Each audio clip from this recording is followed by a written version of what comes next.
We are live.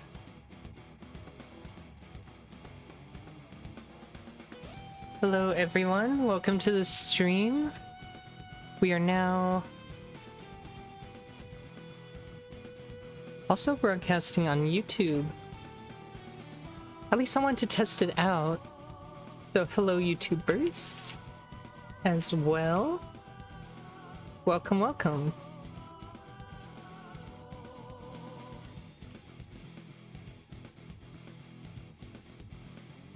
I wonder if I have to, just in case.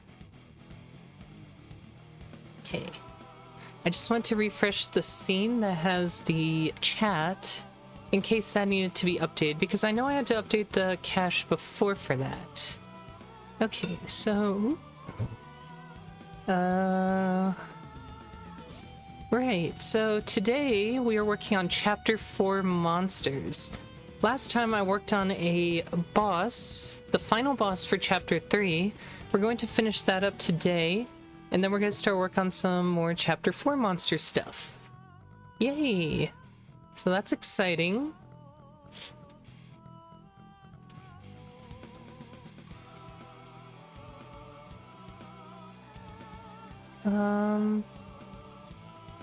Cool. So we're gonna get started with that.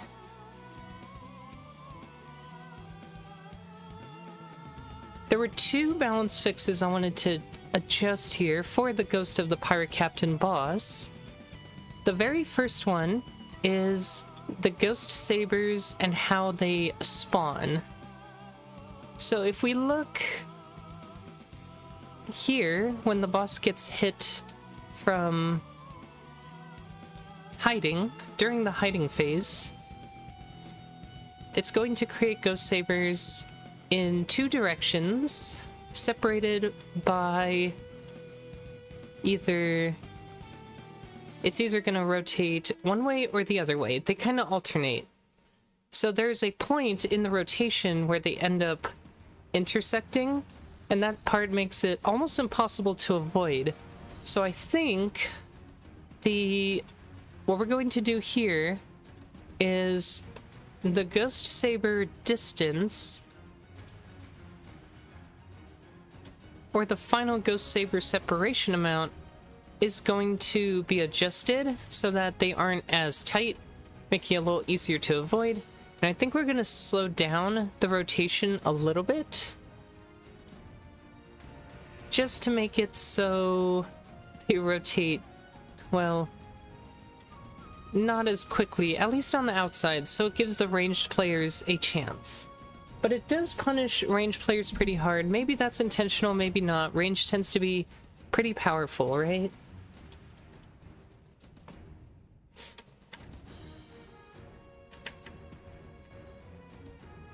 So instead of 24 pixels, we're gonna go with 32 pixels of separation. And we're also going to need to adjust, excuse me for a minute.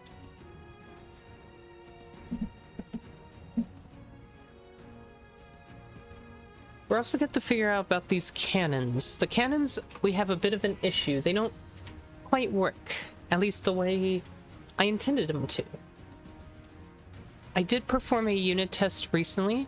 The game unit tests are succeeding, I'm happy to report. If they didn't, we definitely would have problems and would have to resolve them, of course. So I'm going to rebuild my project now. And then from there,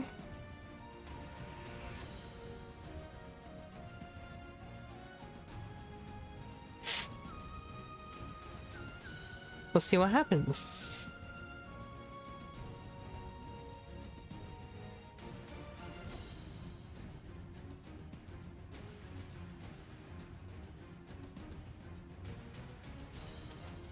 Okay.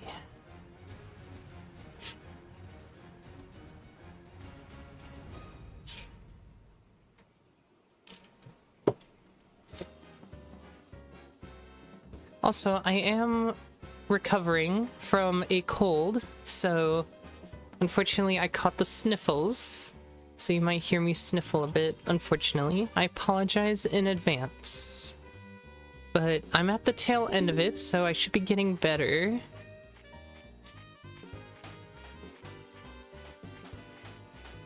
So we need to see if... did I make it so... Okay. So I still made it so it goes to the final phase right away. So we can see these guys are a little bit more slower, although it looks like they are spawning way faster than I anticipated, which is interesting. So we gotta fix that now. We do hate colds. Also, welcome Adrienne. Good to see you.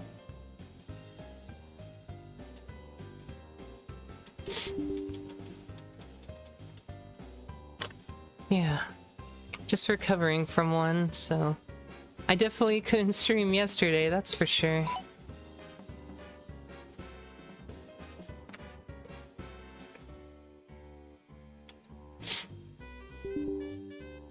Also, this keeps popping up yet again. Walking around campus. Oh. How's the course life? The college life?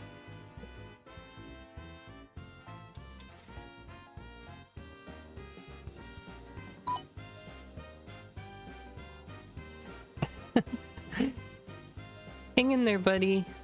You'll get through it. Step by step, little by little. So these spawn more frequently than they need to be doing. I wonder why they are spawning more often than they should.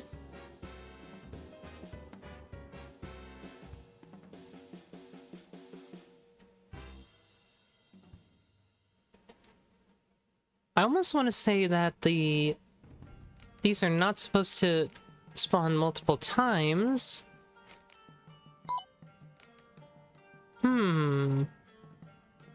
Something happened.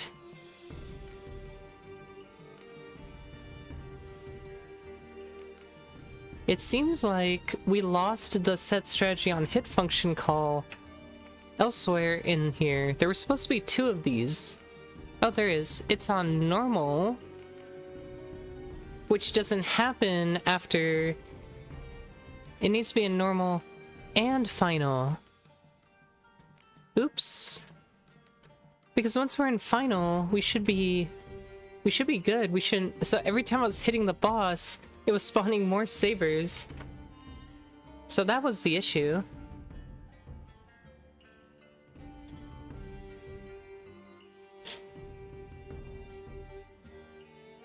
You wish coursework was easier?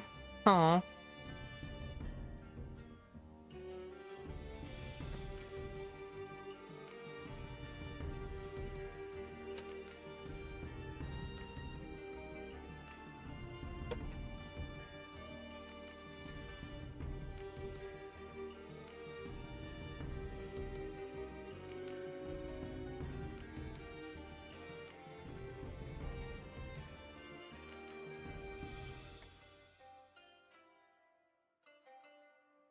Alright, trying this again.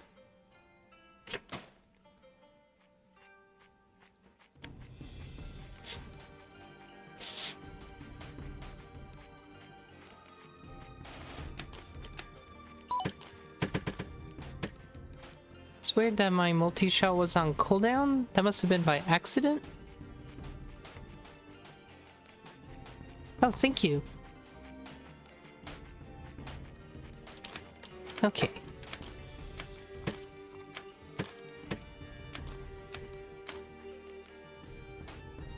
I think that is very fair, but also I think we need to add more.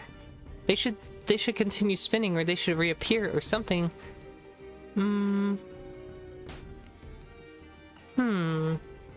Let me see. So the idea is they spin around. Actually, we should pull up the original design doc for this, because they should be just as much the same thing. as before. Let me see.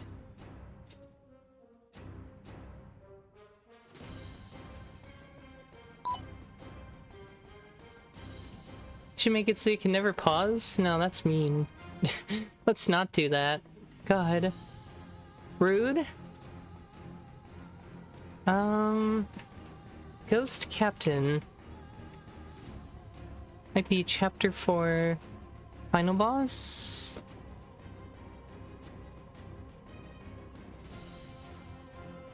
Funny enough, the file is not in here. I probably just have it. Okay, hold on. I probably just have it in my file system, but I never added it to the project. So assets? It would be under here, or it would be under...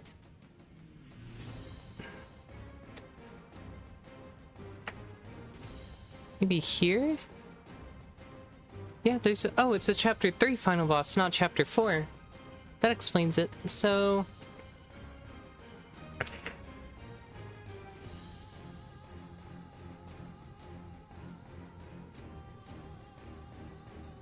once found on the 10% hide and seek, spawns a cage around the pirate treasure, and spreads the curse on the player once again. If the player didn't cleanse the curse before finding the captain, it now just stays up. Both kind of cannon attacks happen all the time now. 10 ghost sabers spawn and circle around the boss in different directions. The boss stands still in the middle. Okay. So it sounds like that description to me means these are supposed to last forever, which sounds right. I don't think they're supposed to expire. So let's see what lifetime gets set to here in the constructor.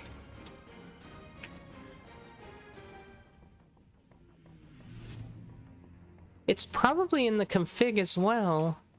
Hello? Ghost Saber. There it is. So the constructor sets the lifetime to...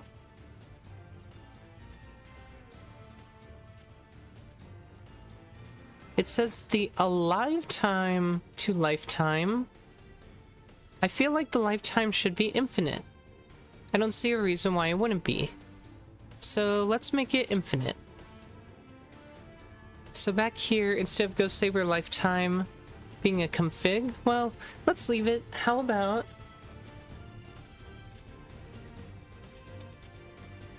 oh, I see. It uses a previous variable we made. So...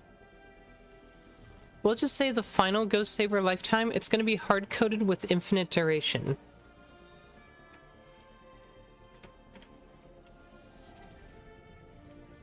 I don't think there's a reason to not make it infinite, according to the spec, but I like the speed of them now. That speed feels a lot better. So I'm happy with that.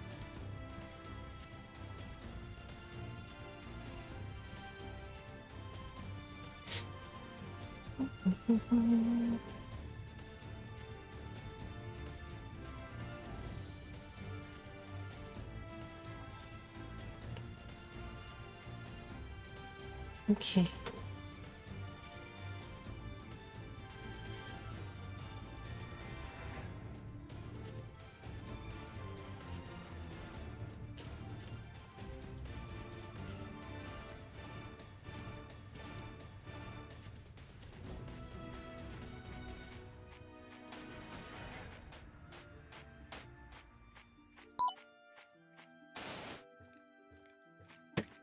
Thanks, Adrian. Nice to see you. Take care. Bye.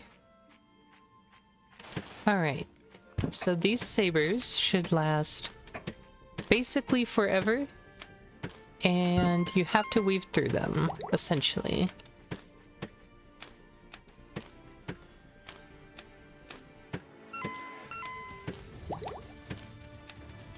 It's a bit nerve-wracking to constantly do that, huh? God. But once you find a safe spot, I think you're okay. And in fact, you don't even get hit when it seems like it's clearly supposed to hit you. Do they not hurt me anymore? Oh, they do. Do they only hurt me once? Oh, once they hit me, they don't reset. So they need like a hit cooldown, and then once that hit cooldown runs out, they can hit you again. Alright.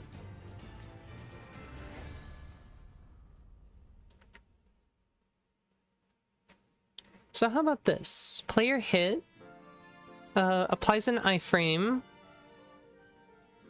Why don't we make it a bit longer? Like, let's do 0.4 seconds. I think that's fair. And then it should be able to just hit you again. We can keep it alive, but it's not considered dead. I don't know how we hit this bullet.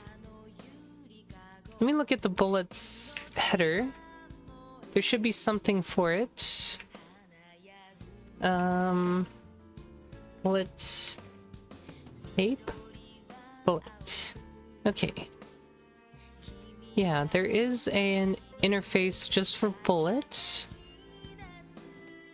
Okay, hits multiple. So hits multiple should be true, actually. Otherwise, it expires. So we'll make sure to apply that for the Ghost Saber. Hits multiple. I think it's in here. That's rotates with angle. Hits multiple. Default is false. We're gonna set that to true. Okay. And now it does hit multiple. One good coding practice that I didn't implement when I first made these bullets, the bullet constructor, is instead of using booleans, use named like enums to represent true or false. If you use some names to represent true or false, then it might say like hits underscore multiple or hits underscore single. And then you would be able to easily find it and change it versus what does this true mean? What does this false mean? It's a good coding practice to implement, especially if you are going to have a lot of booleans in your constructors, and at a glance you need to know what those represent. So now the Ghost Sabers can hit multiple times. I still don't like the idea of them rotating as fast as they do on the outsides, so maybe we'll nerf that a little bit. That might put them out of phase and make it more interesting, I think, to look at that attack. So instead of the rotation multiplier being strictly a function of whether or not, of I should say, let's make it only half as strong. So by reducing this to 0.5 degrees, or sorry, 0.5 its normal rotation velocity, it's now only rotating half a degree as fast per second, per frame. Game runs at 60 FPS, so this is going to be roughly 30 degrees per second instead.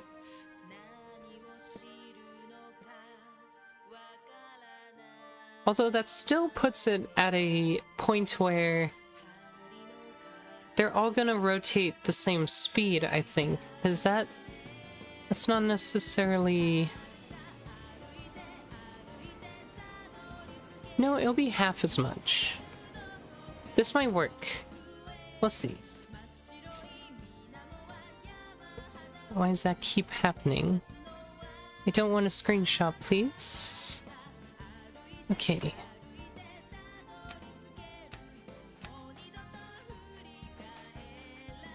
So yeah, we still have the code in where it immediately goes to the final phase when we take out 2% of its health. That way we don't have to go through the whole fight just to test the final phase. Oh. It looks like it's now multiplied by 0 or something. Let me see. Oh yeah, that's an int. Shucks. Let's make it a float. Oh.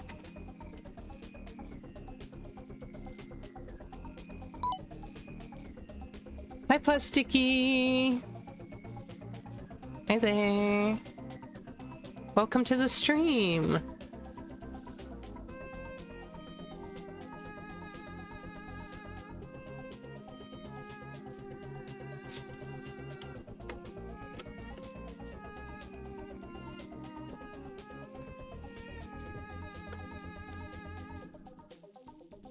Yes, yes. Show off the heart clips, girl. You know you love them. They're really cute.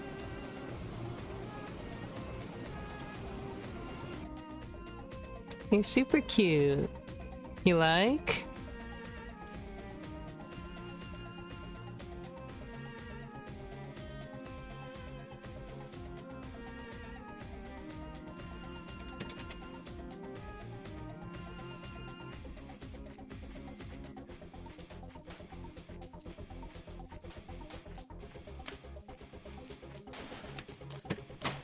Okay.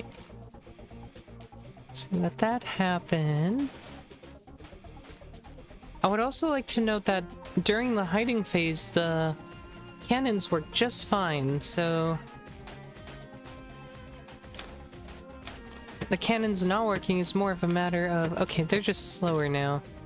I think what I wanted to do is instead of incrementing by I, increment by, like, I divided by 2. That way each one itself will increment less. I feel like that accomplishes almost the same thing, though.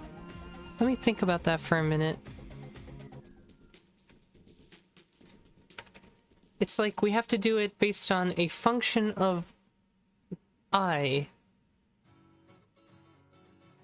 So as they get further away, the rotation multiplier decreases. So we can do like divided by it'll kind of be logarithmic, so it will flatten out. I think we can do like the square root would be my first instinct. So if we do the square root of rotation mult, as it increases, the division will get larger, but not exponentially larger. So it will look something like, first the rotation multiplier will be 1, and the square root of 1 is 1. So, but then the square root of 2 is like 1.4. So, square root of 3, it divides a little larger each time until, well, we hit the max, right?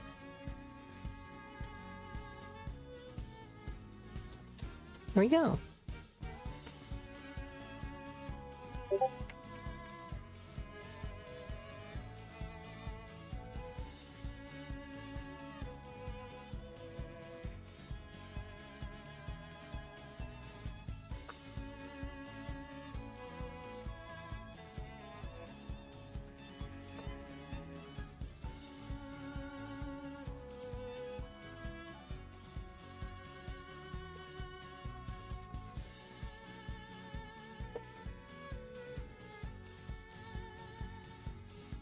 Alright, so hopefully the outer Ghost Sabers go a little slower than the inner ones, in the sense that we're not just constantly increasing their speed.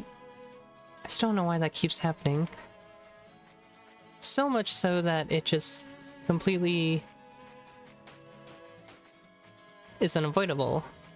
Because they should at least be semi-avoidable.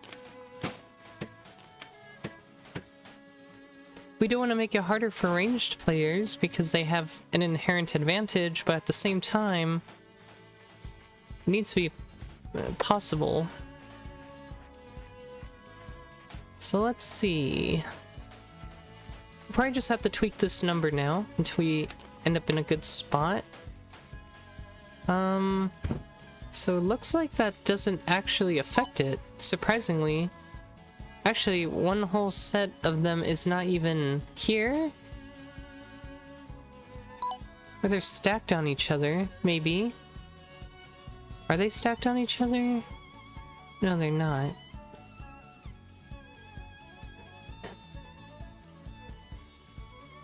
Get bonked. um...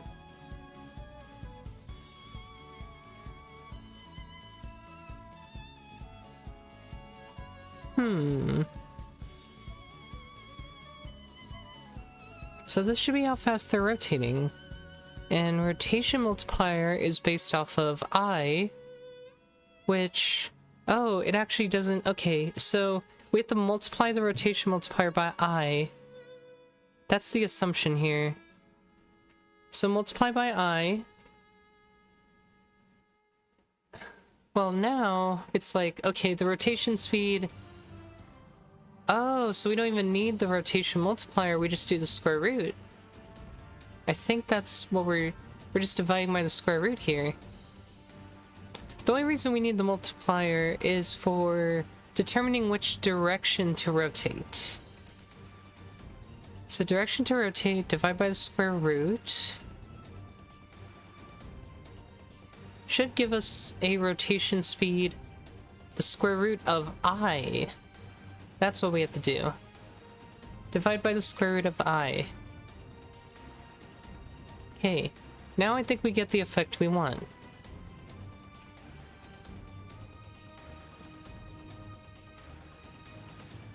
I still don't know why half of them didn't go the other direction, though.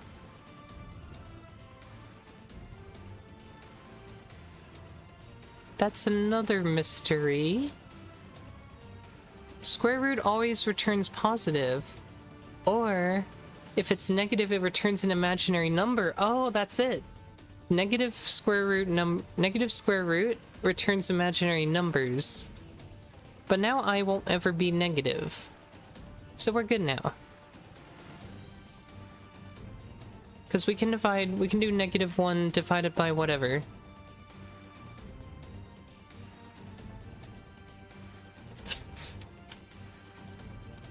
Yes. But a negative square root is an invalid operation, at least in the real numbers. Yes, imaginary numbers. Also, hi Moros. I have no idea what this does with imaginary numbers, but I assume it's just gonna say, like, it's an invalid float or something. Welcome. Okay.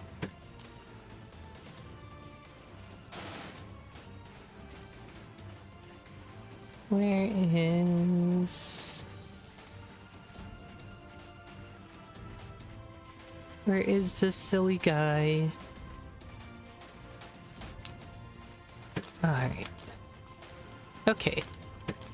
I like this much better. What I wanted to do, though, was make it so... For the ones that are further back here, probably make it a little more dense, I guess is the word. So...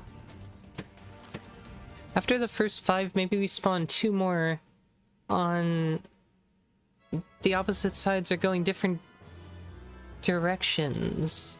That would be interesting, I think. Yeah, let's try that. So... Square root was definitely the play. So I think if I is greater than or equal to the number of sabers divided by 2, we're going to create 2 of them. So we'll create a second one that just goes the opposite direction. So exact same code, but opposite.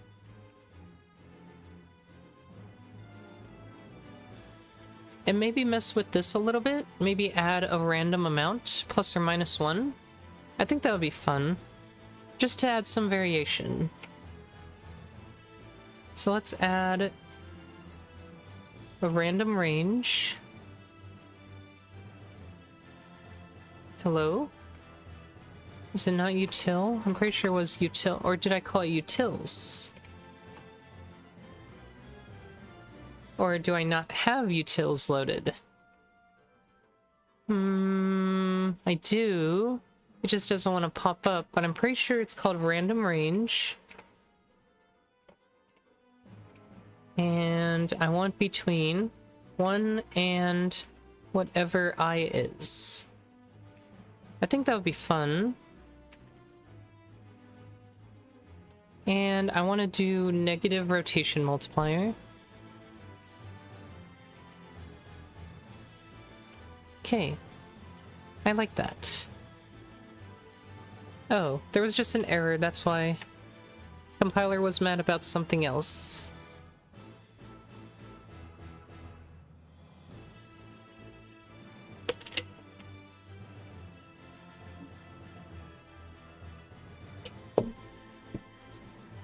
And then we get to debug the whole canon phase that's not working, but works in every other section of the code.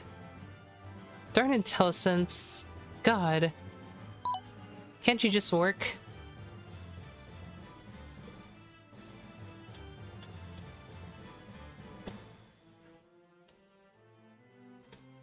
Okay.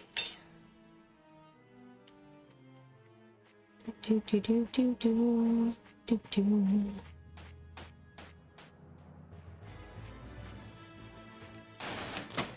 Okay.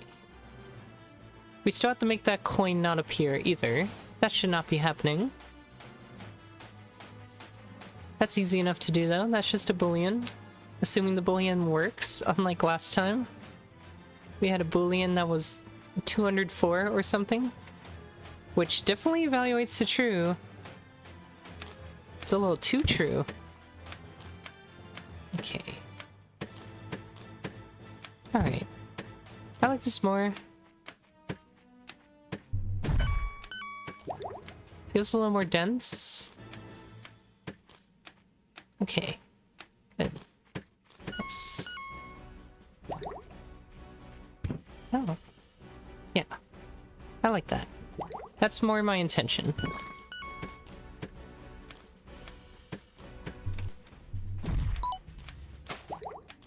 Okay.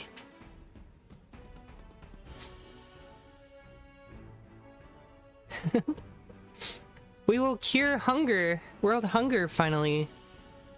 The programmers will figure it out. If only we can get IntelliSense to work.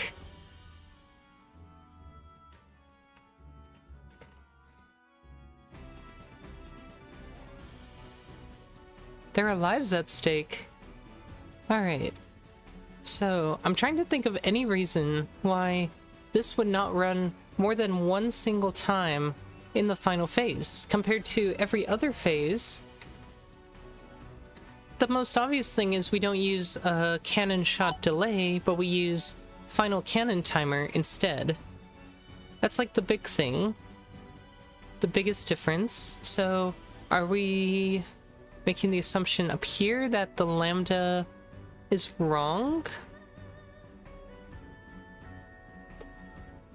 So, attribute cannon timer.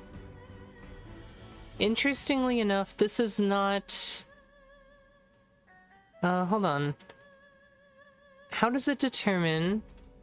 So it's setting cannon timer to 0. This increases by FE elapsed time. Final cannon timer. These cannon phases are what's, I think, messing it up. Because we call advanced cannon phase, which is supposed to increment it by 1. Right? Yes. The phase count, where does that come from? Is that just up here? Yeah, it's a static const value.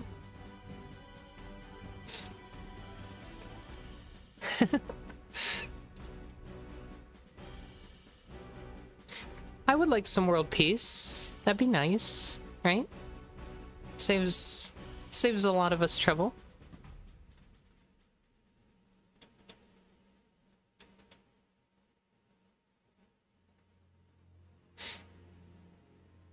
Okay.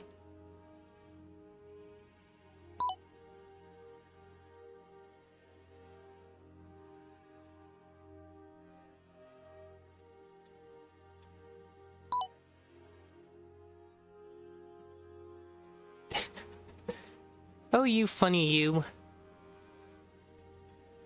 Congratulations. You win the internet today.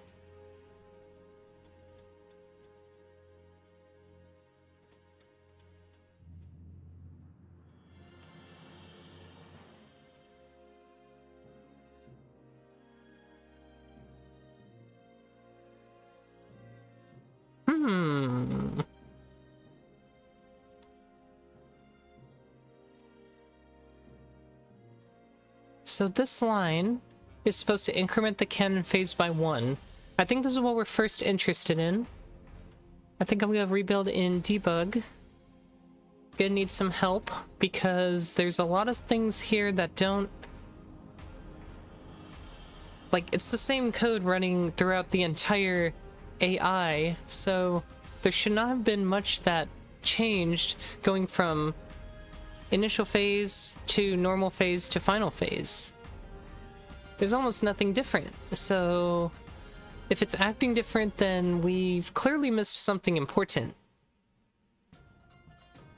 It's time to figure out what is actually going on, because this problem has existed since I've started looking at this branch. Because I finally want to be done with this thing and we can commit it. And move on to other things.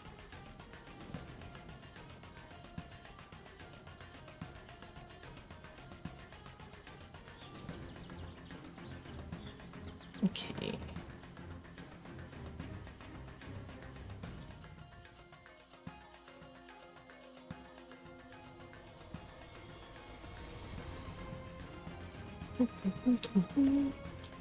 So let's get to final phase real quick. Then let's get out of hiding, and then we should be able to trigger a breakpoint. Alright, Maras. Hope you make some good food.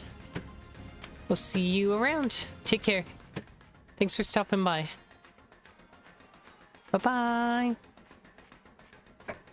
Oh, you're already doing this. Okay, cool. So, we want to be here. I think that's what we're first interested in. Every time a new... Okay. Every time a new cannon phase starts, we end up in here. So the previous cannon phase was set to be 7. Very fair. And then we're setting it to... whatever it is, +1. Modulus the phase count. It looks like for the phase count, I have to actually write it here because it's static and won't pop up on its own. So this is Monster Strategy, Ghost of Pirate Captain, phase count. That's a lot to type.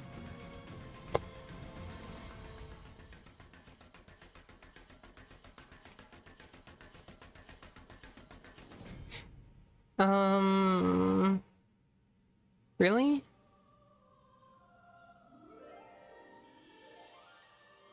Oh, it's a function.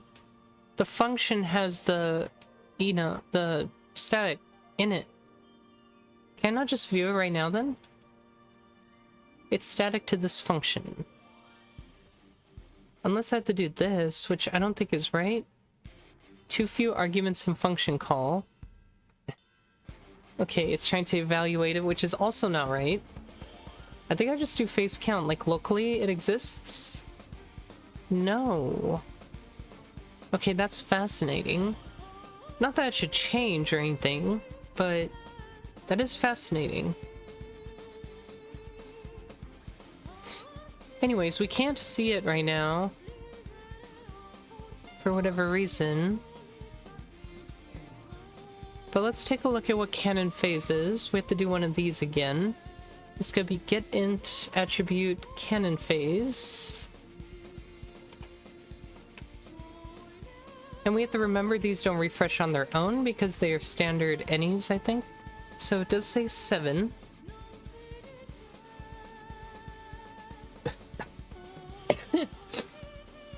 Again, sorry. Recovering from sickness sucks.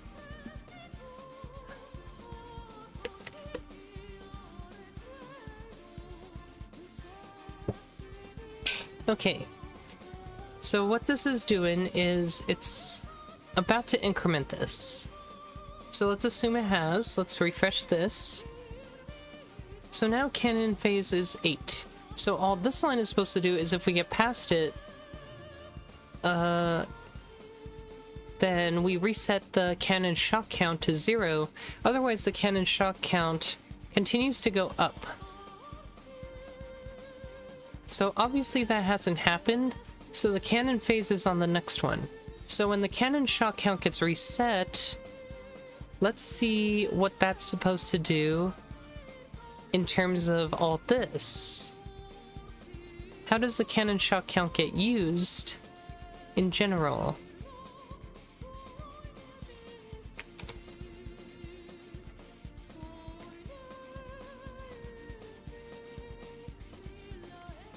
So it looks like depending on the shot type, that really determines what's going on with how it shoots. But that's it. It's just a counter for, okay, we're shooting in this way or that way. But it's supposed to continue to run. So the cannon timer... Let's look at cannon shot delay. Maybe I messed this up. Here.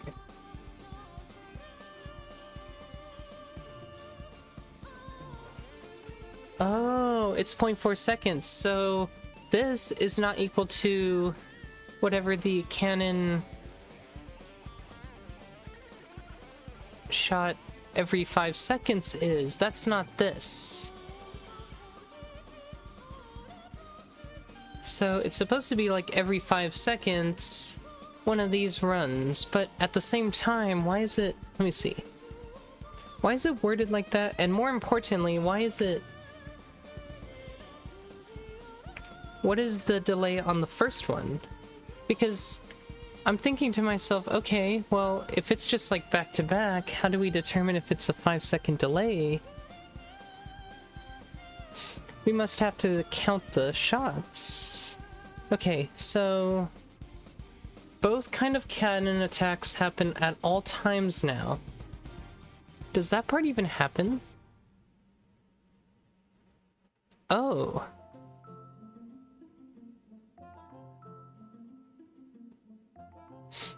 I see. And then the final cannon timer is supposed to reset when...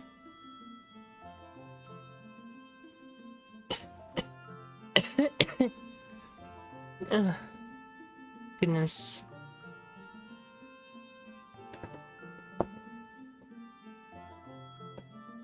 See, this isn't even like the same as what it was before. This is entirely different code.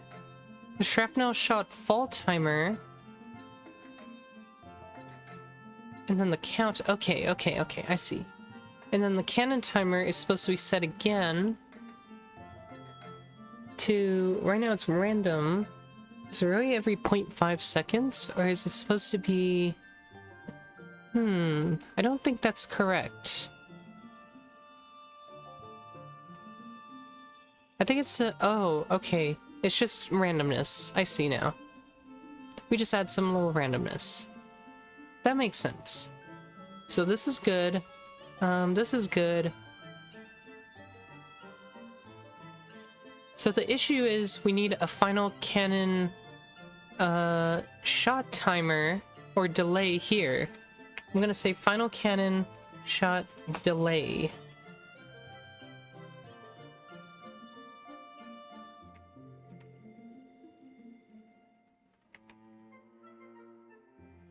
So I basically just messed up by plugging in a wrong value, probably due to haste. Also, since it's the final section, is it fair to go a little faster? I think it is. We basically go all out in the last 10% of the boss. And let's go ahead and run that. We'll run in debug first, make sure everything's good, and then we should be all set. I think that fixes every problem we've been running into. Mostly.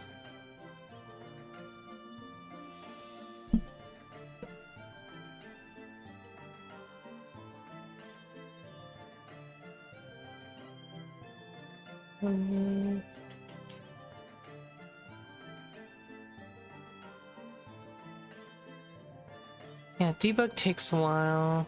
Come on. There we go.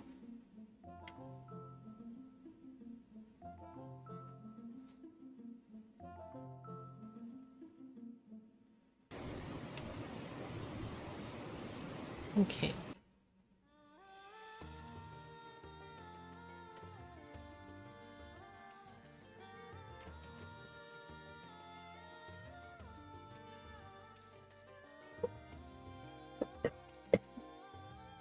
Goodness.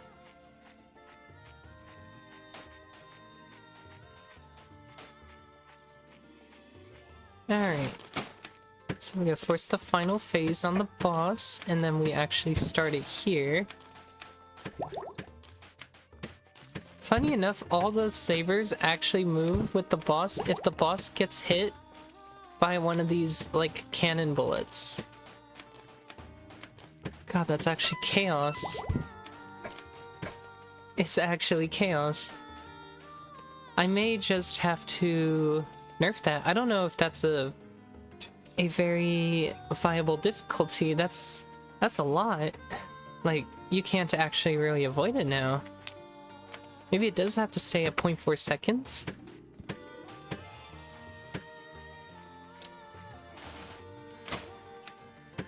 Let's take a look one more time.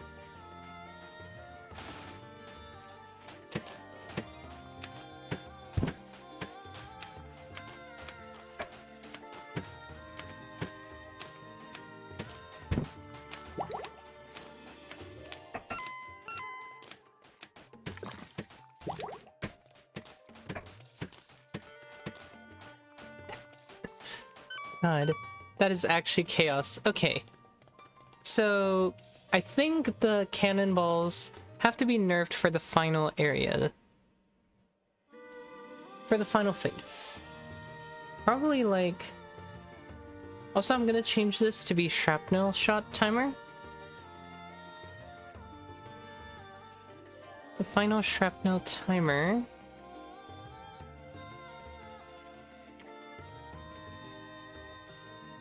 Let's do one bullet every half a second.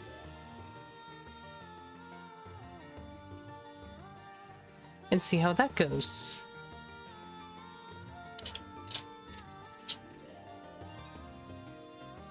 I was just tweaking and balancing.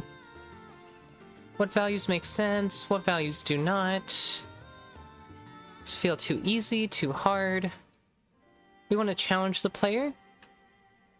Make them use up their consumables and their abilities to dodge. But we also want to be challenging. It's hard to figure that out. That just requires a lot of playtesting and experimentation. And mind you, this is supposed to be the final part of the boss fight. You still got a good, like, 30 or 40 seconds of fight left, assuming you can deal a decent amount of damage. If you can't deal good damage, the fight's gonna last even longer than that, and you have to survive that for more than a minute, presumably.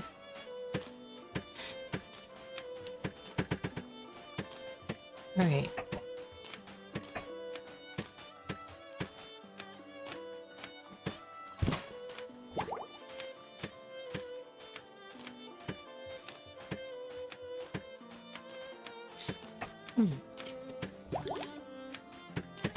So this feels pretty good. If we get too far away, the auto-targeting doesn't work anymore, which makes sense. And you're also losing a lot of health at this point, just in general, due to the constant curse, so... Do I not get hurt by this anymore? I'm trying to get hurt by this blade right here. I don't think I'm getting hurt by it. Yeah, I'm not. It's not resetting. It must have a per target table. I think I forgot about this when I first implemented this. While the Ghost Saber can hit multiple things, you need to reset the hit list each time. So Modify outgoing damage data. Let's see. I don't know if this contains anything interesting. Hurt flags, damage rule. I think the only thing we want to do is on hit, set the hit list, or clear the hit list each time.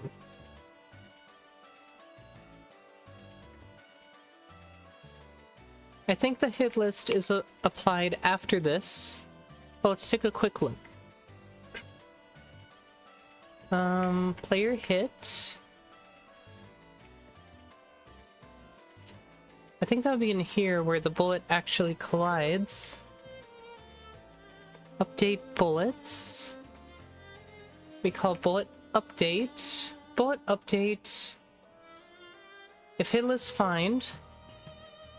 Hit list insert. Call monster hit or player hit after. So we want to clear the hit list. And keep hitting same target repeatedly.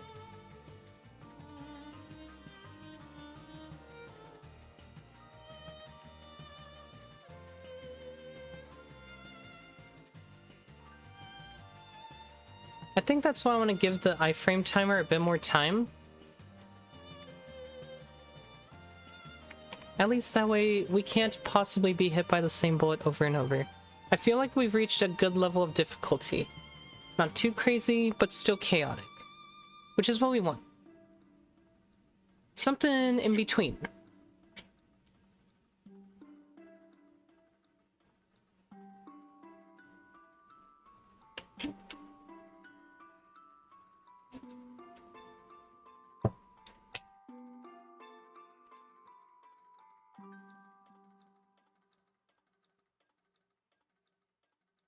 I have a slight fever.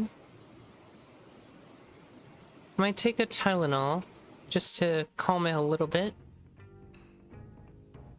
Yeah, still recovering from sickness, so unfortunately, it just kind of sucks right now. I don't feel terrible, but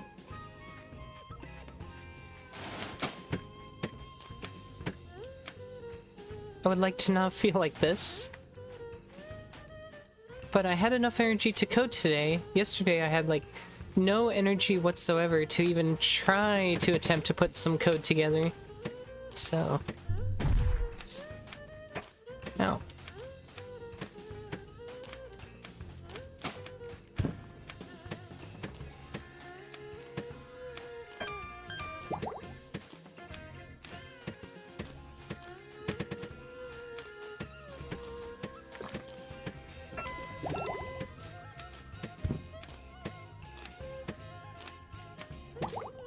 So it looks like I can get hit by the same one again. I'm trying not to get hit by it though. No!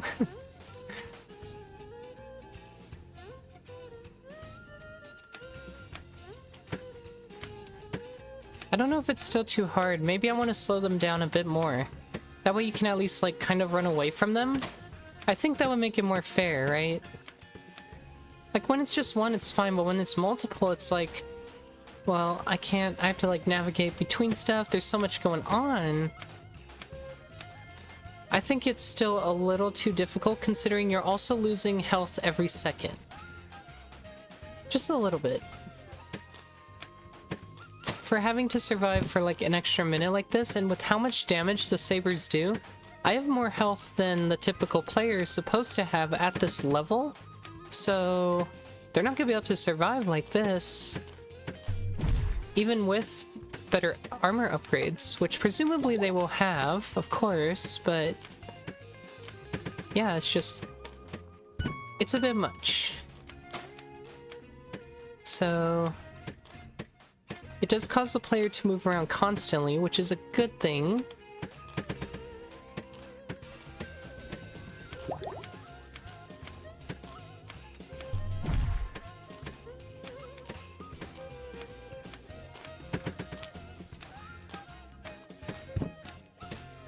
No.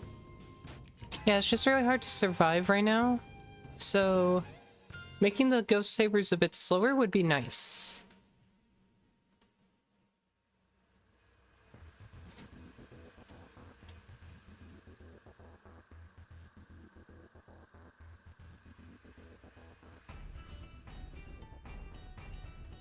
So right now we have no variable for the rotation multiplier.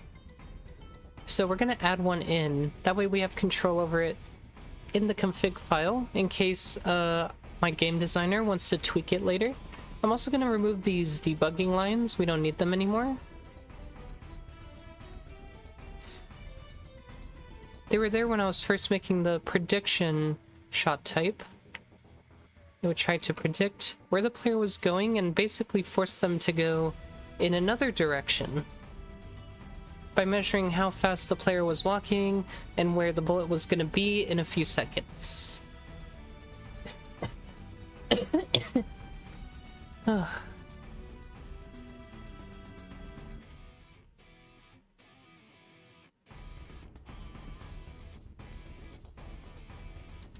Here's one more. Okay, so for the Ghost Saber, let's add in... Oh, it should be right here. Ghost Saber rotation speed. It's just we don't have one for the final set versus the initial one. So the final Ghost Saber one should have its own rotation speed.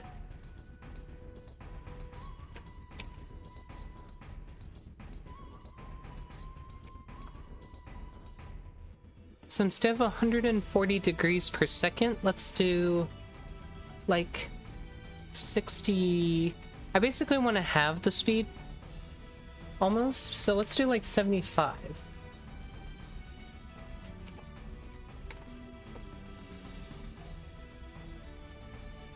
I think that's a good amount to leave off at. So this is now referring to the final Ghost Saber rotation speed variable instead.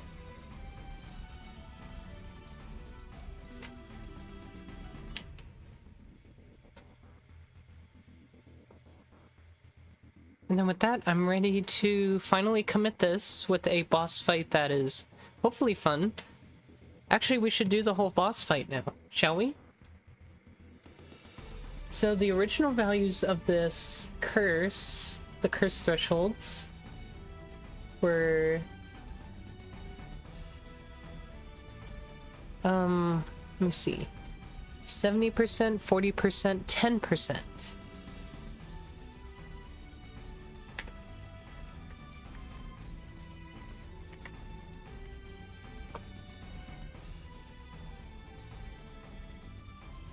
Okay, and that's just a configuration change, so no recompiling required, which is also nice when we're tweaking for balancing as well. Just makes it so we don't have to adjust. Basically, I, the developer, doesn't have to recompile the game just for my game designer, who gets to tweak the values for balance. He doesn't have to wait for me to recompile the code just to figure out if what he envisioned or wanted would actually work. He can just modify the values and try it out in game. Which is great, of course.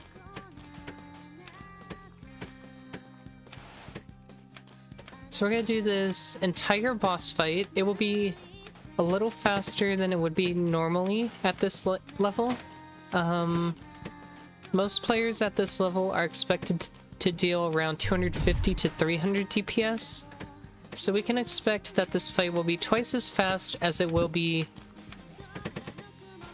for most players, at least the first few times.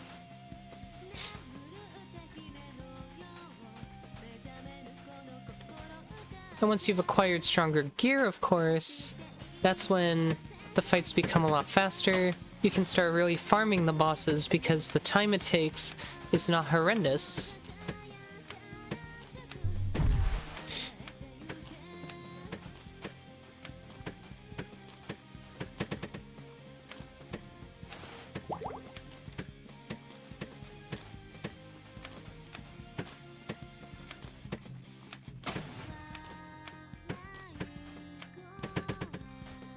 But yeah, for ranged, all we have to do really is kite this boss and avoid the cannonballs.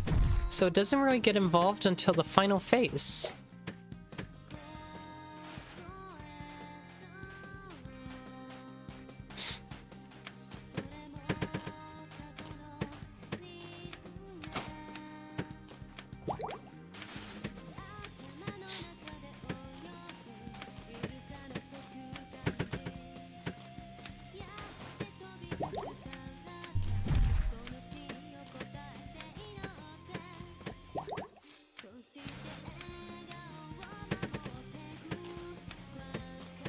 So after the boss throws another coin, the final phase will begin.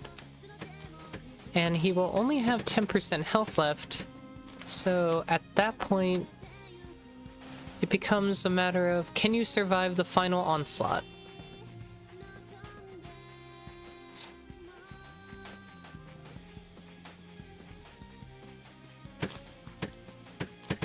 Okay, so we can see they are much slower, so easier to avoid. But with how much is going on with the cannon shots, this is probably fine. So you can see the fight is done. He already died. The ghost sabers do remain, so I want to kill them off when the boss is defeated. Like, he just lies there, ghostly floating. I kind of like that. I think we'll keep it. But yeah, that's gonna be how the fight goes. And then of course he'll drop like an item, or you'll be rewarded with an item when you leave. I don't know why the spawn area has not appeared. It should have appeared. Oh, it's because the ghost sabers I think count. Oh no, the pirate treasure counts as a monster. Oh, so it's look, it's down here. That's not the boss. What? Hold on. Why is it down here? Well, that's not right. Also, we didn't get any loot. I don't know if the ring... Does the ring not exist yet? Hold on. Something... Guess we never got to the point where we got to test the actual end of the fight. But let's take a look at the items. Accessories. So...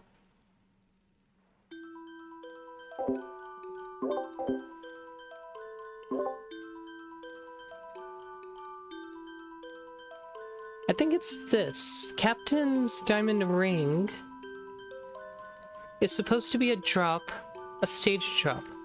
So if I go to levels, it should be a stage loot.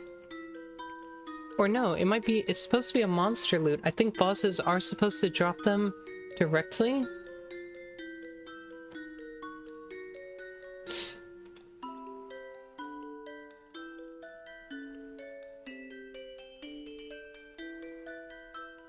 Would it be cool...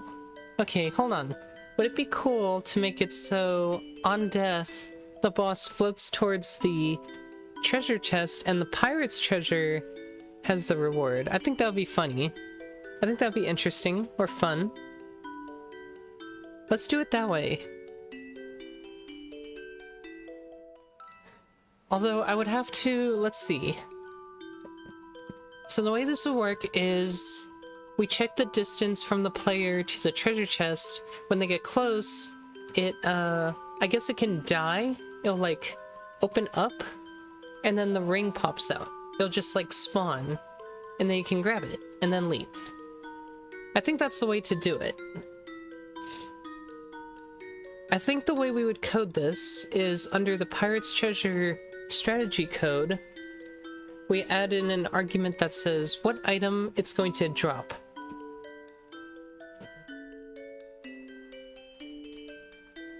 So, reward item equals, and we provide the string name. So we provide Captain's Diamond Ring, and that's going to be what drops from there. We'll read that string in to determine what item to drop. And we're just going to make a comment here that says,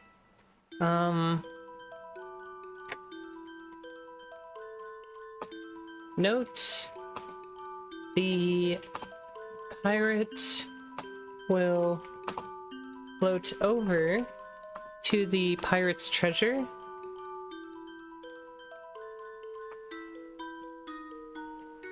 After the fight, and reward the ring through it.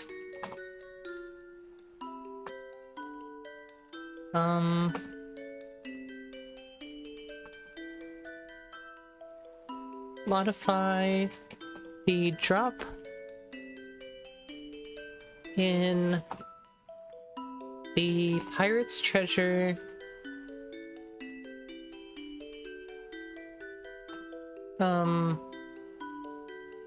monster strategy. We should make it an array in case Quapsel wants to add multiple drops in the future.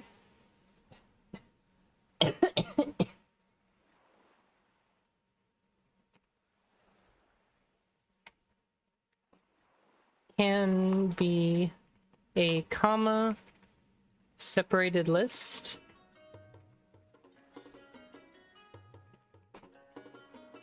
For multiple drops. So we're gonna make a string array out of it, and then under Pirate's Treasure, God, it's hot. I need to turn on the air conditioning.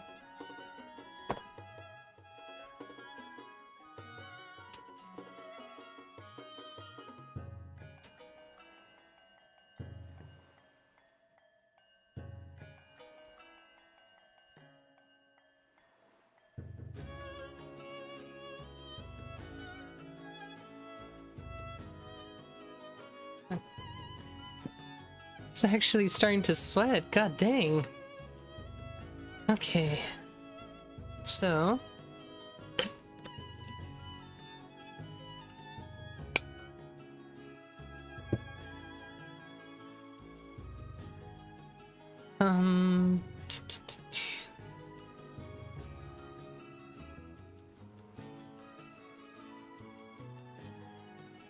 So let's go to the Pirate's Treasure AI, and basically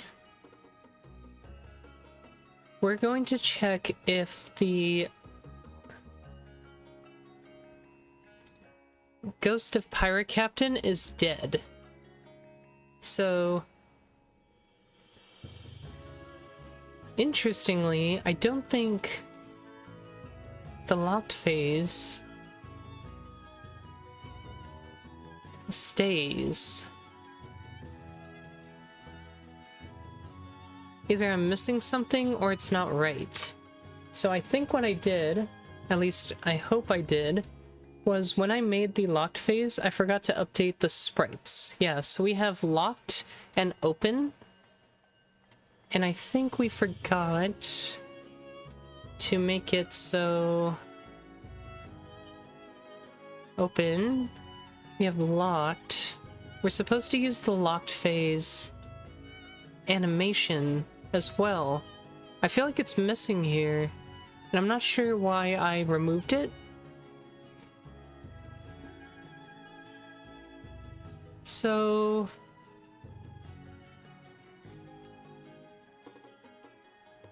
where are we?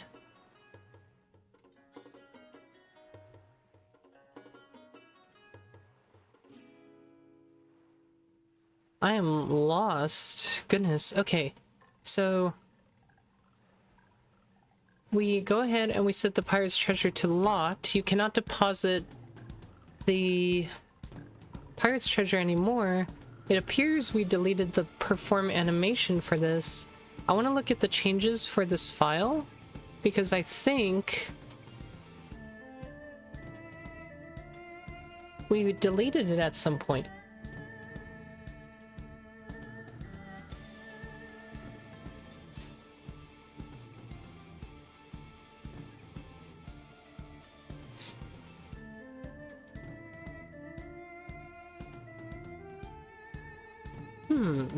Interesting.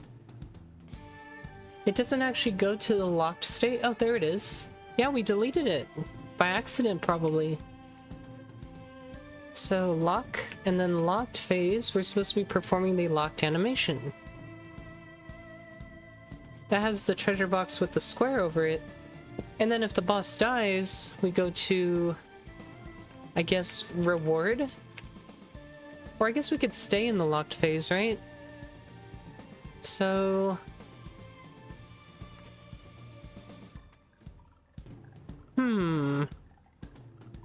Let's take a quick look at the Pirate Treasure graphics.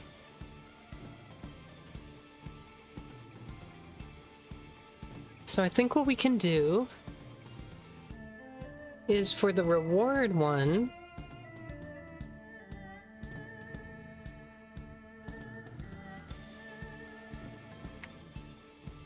we can display some like little shimmer or something here, just like a little light.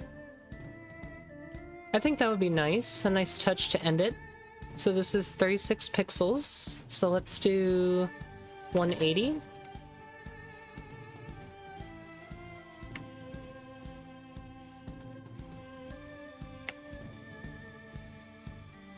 Okay.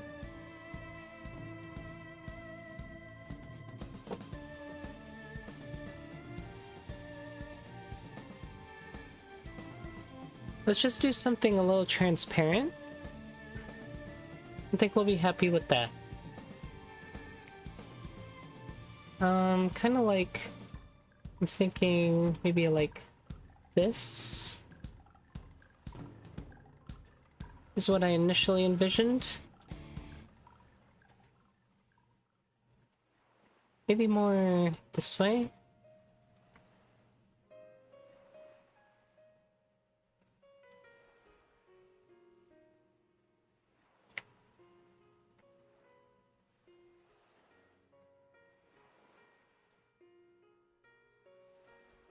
Maybe something like that. Maybe add a little lighter color here.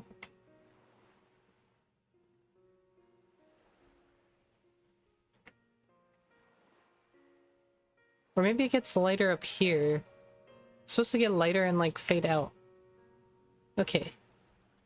So that's what I'm thinking. We're drawing with transparent pixels here, so it's gonna be kind of weird.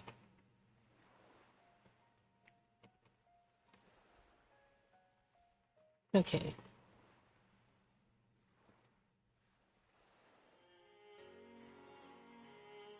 I'm drawing in the wrong color because I chose a color not in the palette.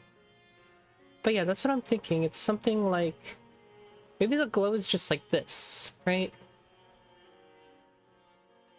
A little bit more circular. Coming out of it. I think that makes more sense. Yeah. Probably more what I'm going for here. Something like that.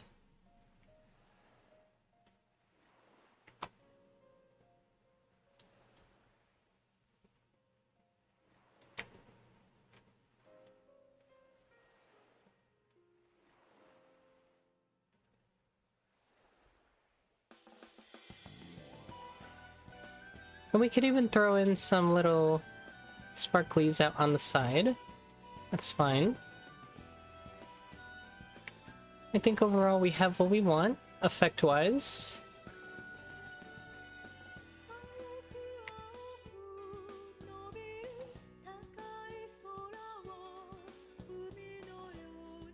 Cool. I think that will be just fine. Maybe it also like glows a little, or it's rendered with a different color. So maybe this will actually be brighter. More saturated? Yeah. I think that'll make it be like, oh, now it's clear that something happened here. It's now a really bright color.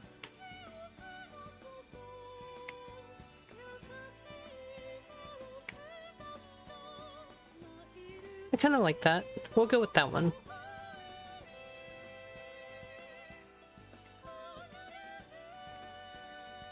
Cool.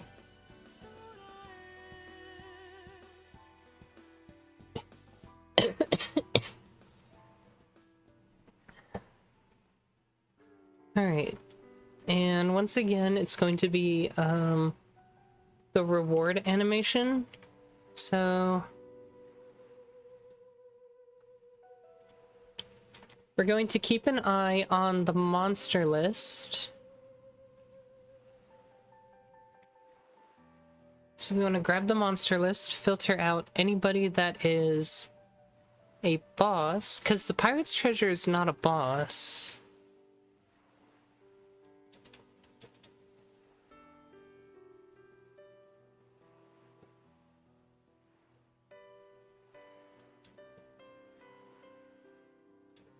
So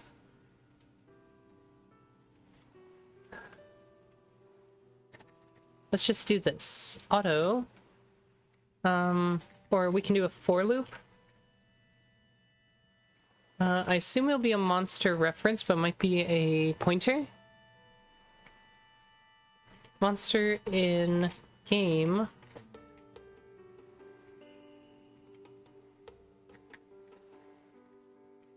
It's a monster list. Monsters? Why do we not have access to monster list? Maybe it's in, oh, I think it's an include, actually. Like a macro include.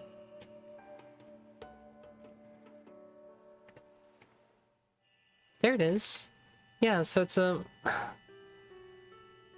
Interestingly enough, it's just monster list. Exposed out here. And it does return shared pointers.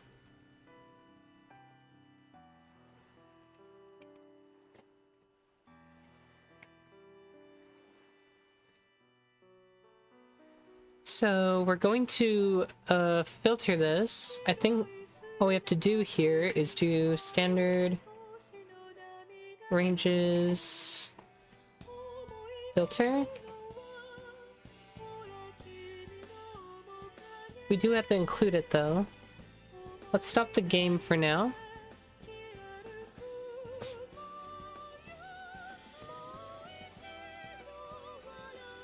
So this is a little more modern C++. The ranges library is C++ 20, I believe.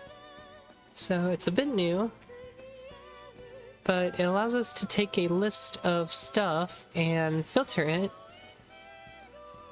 with whatever we're interested in.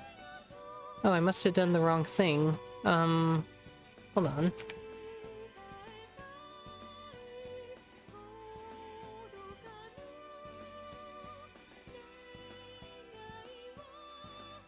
Standard views filter. I think it's still under the ranges library. I could be wrong. Oh, maybe not. So views. Basically, we create what's called a range view. Followed by the filter. Yeah, it's under ranges. I figured as much. Okay. And then we include a lambda. The lambda is what we're going to filter it by. We include the monster itself. Goodness. I'm dying out here.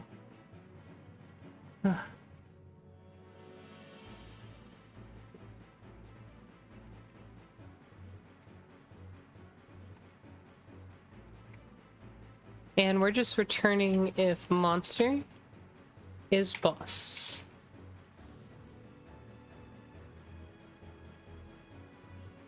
Oh, we don't have a boss? We don't have a boss function. I believe we have like an isBoss flag. But it's not exposed apparently. Okay.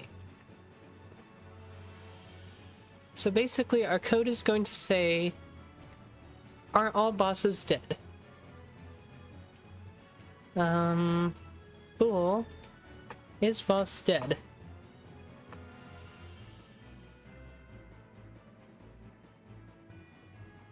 Default is false.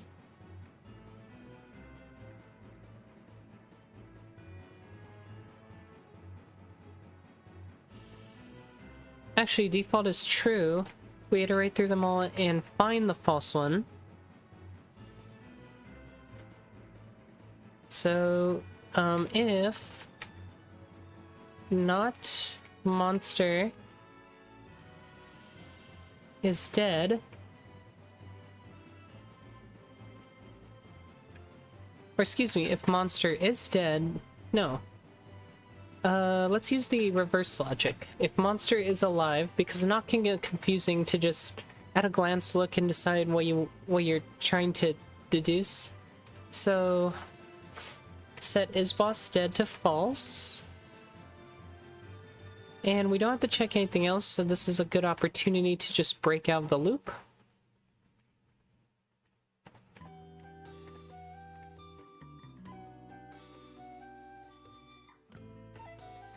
And then say if is boss dead,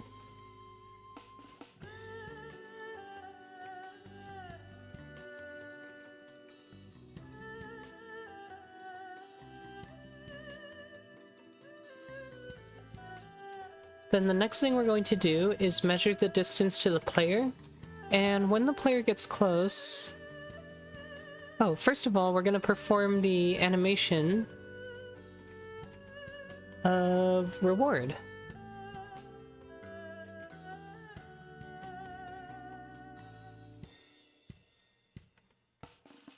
Or no, we're going to perform a idle animation, and when you get close, it changes to reward. This also means we have to redo our game pack. So I'll do that now.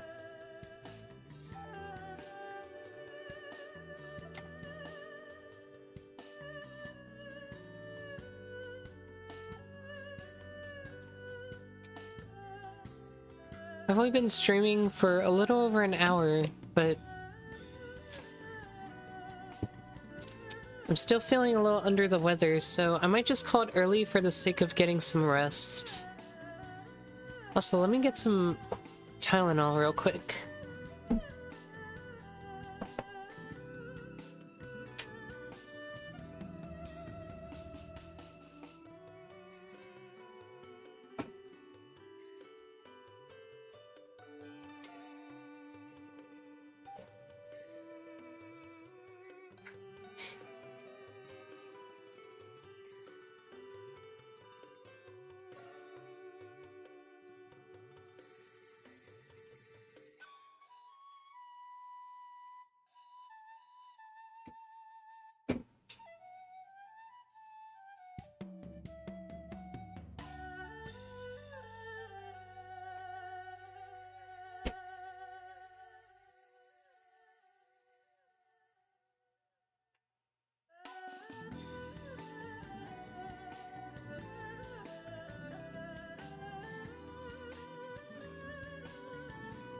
Okay.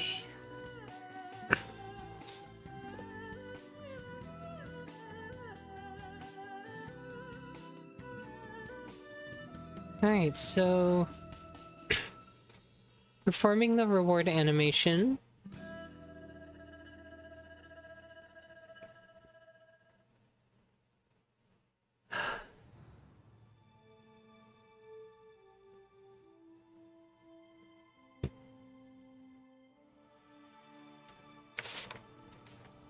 We should have a phase called reward did, which will strictly number as 3.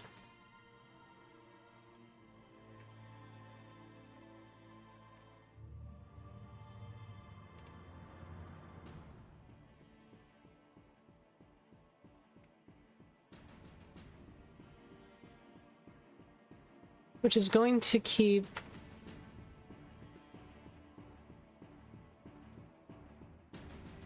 the treasure box open the whole time. And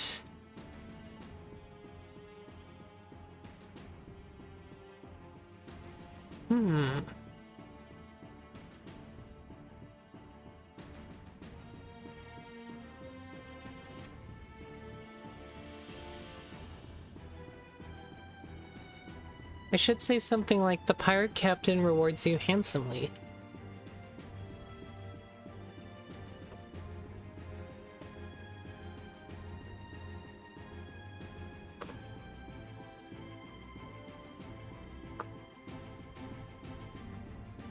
towards you handsomely.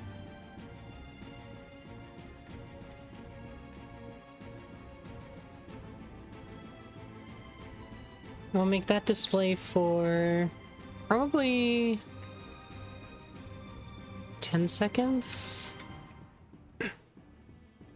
And this is when the item will drop. So at this point, we will spawn...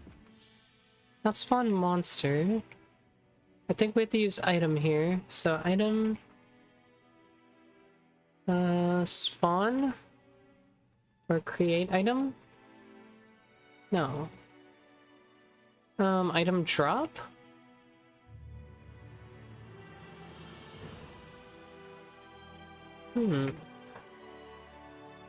Include item drop.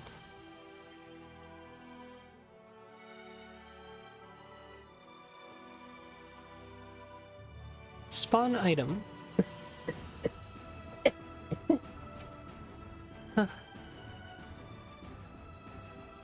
Okay.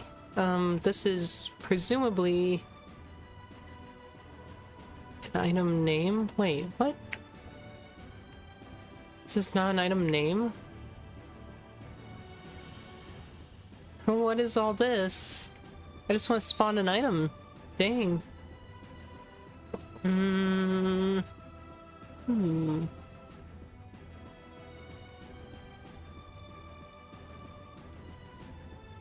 I guess I have to get the item info from the item info table. So that is... include item info. No item data. That might be what I need. Includes item info and mapped to strings. So I can say item data at, and then we specify the item we want to bring. So we're going to spawn in all the items that are specified from the configuration file under the reward items configuration key. The configuration key is reward items. I'm just going to annotate that there. And it is a string array, so we're going to iterate through it.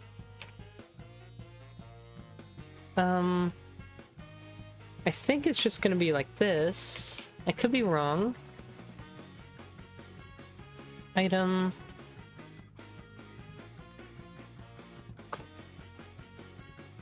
In config string array. And that being reward items.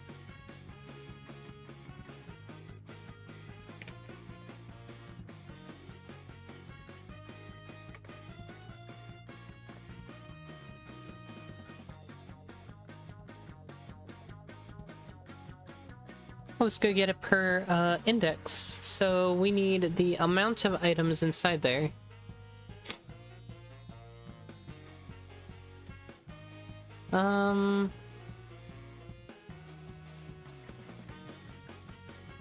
So we want to just get the...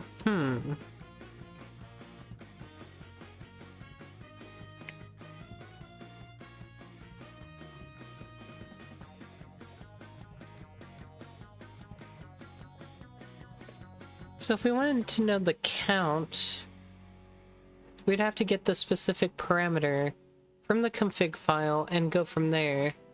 Like, we'd have to actually do a config, grab it,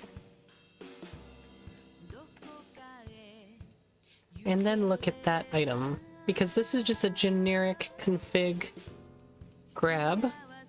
So we can get the value count here. That's gonna be how many items there are.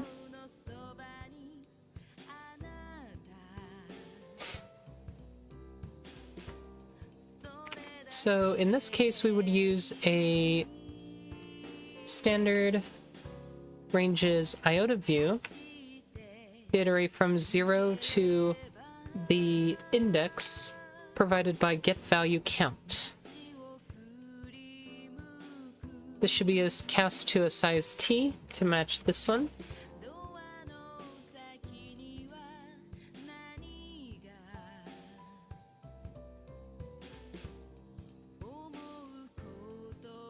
And then it's just going to be a number, so int index, and then item at, so we do config string array of reward items at index.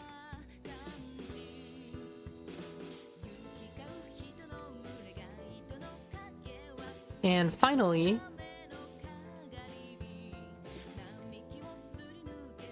we specify the position we want to spawn it at, which should be our position.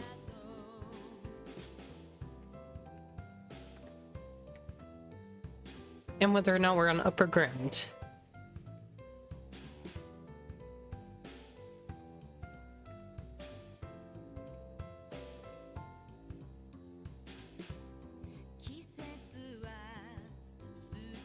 Also, we have to cast it.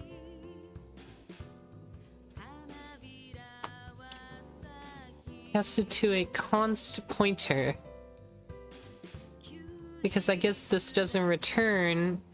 It returns a reference instead of a const pointer. I feel like at should return a... Maybe not. I don't know. But yeah, casting it... Const casting, I guess, is the way to go. And returning the reference to it? It's kind of weird, right? But yeah, let's const cast it to item info or const item info.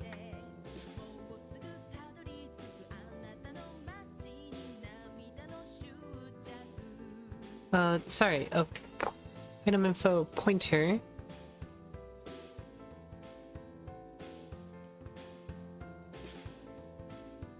Oh, it wants to be a, Sorry, this is a temporary, so we need to actually pull it out first.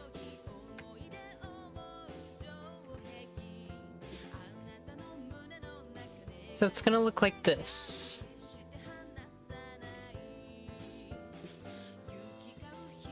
Your const item info pointer is going to be a reference to whatever we pull from here.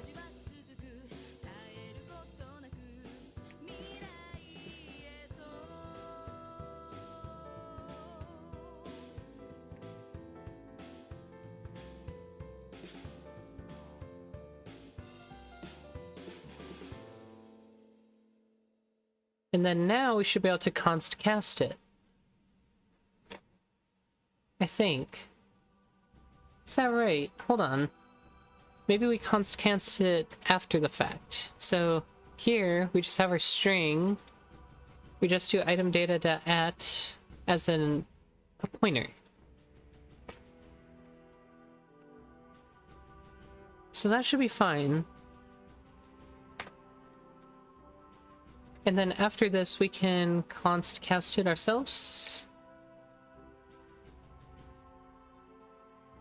Because right now, if we try const cast it, it won't let us. No, it seems happy with that. Okay.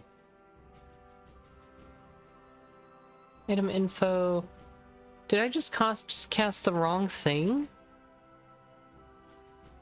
I think I did. I think I const casted the string array like an idiot. So, const cast, please? Like, there's no reason I should have to use that other syntax. Not that it really saves much typing when I can just do this, right?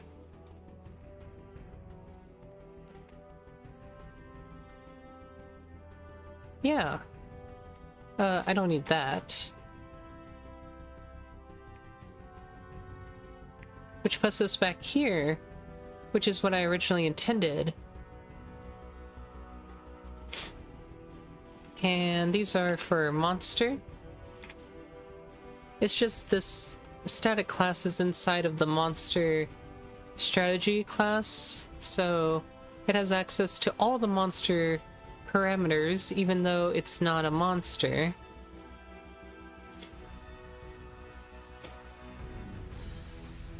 And then once it's done here, it goes to the rewarded phase. So it doesn't do this again. And then we're pretty much done.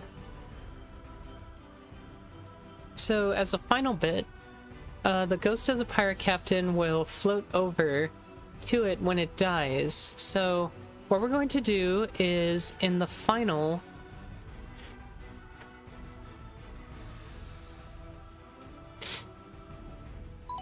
hi there, Kaku.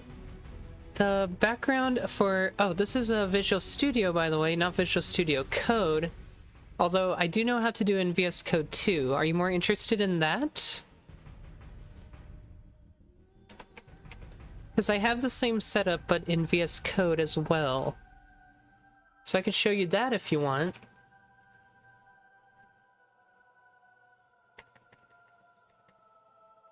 But yeah, we have a death strategy function that we're going to set. Oh, okay, so Visual Studio. If I go under my extensions, I have one called IDE Wallpaper. It was made in 2023 by a user named Jotting, and when you install it, there are a bunch of settings you can look at. And the settings let you set up, if I can go to the right one, IDE Wallpaper. You can choose for it to rotate between a folder, or you can have it do a single file. You can just have it match your desktop background, and you can choose how visible you want it, how often you want to change, etc. It's really that simple. I am using Visual Studio 2022, so I know 2026 came out recently. I can't guarantee it will work in that. I haven't migrated over yet, so I'm uncertain. But IDE Wallpaper is an extension you can get to just have backgrounds displayed while you're coding.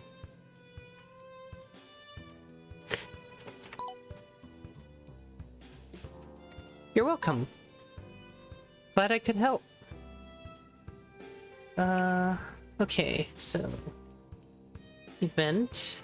I don't think we need that. Monster. That will be important, and... I think...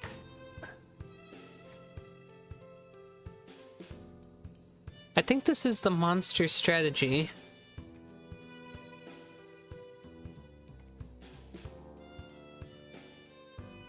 Strategy name.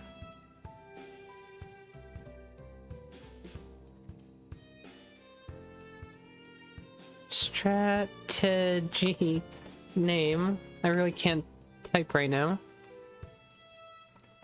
And according to this, it says this function should return false to indicate the event is over. If the event should keep running, return true.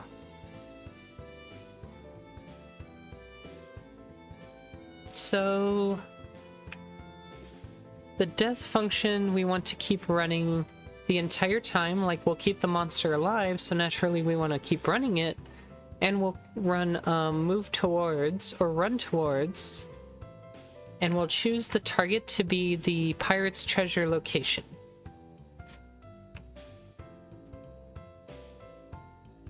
I am not using Unreal Engine. I am using a custom library called the OLC Pixel Game Engine, meant for like more retro style pixel games. It's great to quickly dive into making stuff appear on screen, and it fits in with my development, which is the current flavor of the month for me is C++, so it fits for me.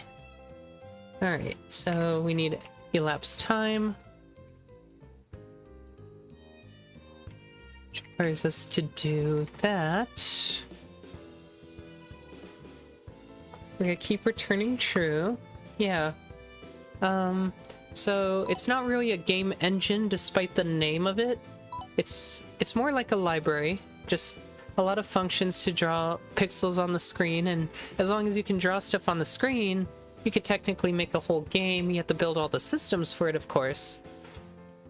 It's kind of like one of those things where devs try and like build their own engine kind of deal, right? It's a little more... You have to be a little more adventurous, and it takes a lot more time, but the end result is that you get a lot more control over your game engine when you do build it.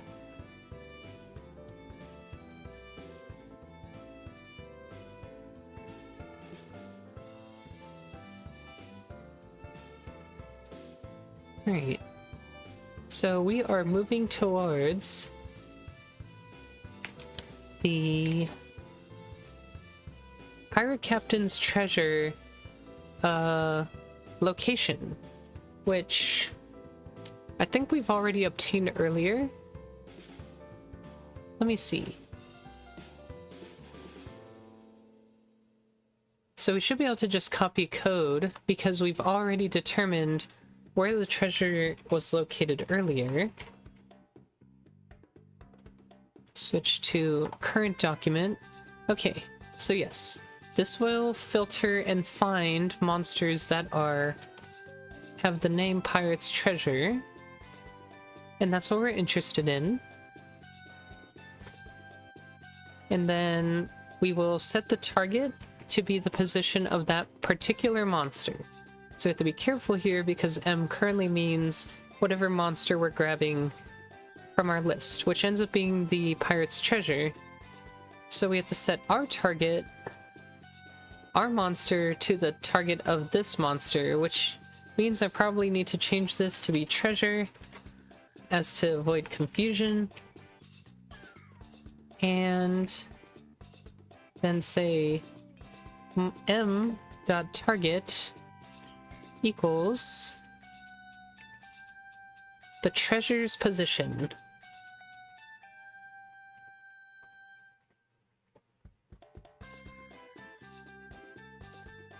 Okay, so it's gonna be floating towards that. It moves kind of slow, so I think this is fine. I don't expect that to be a problem.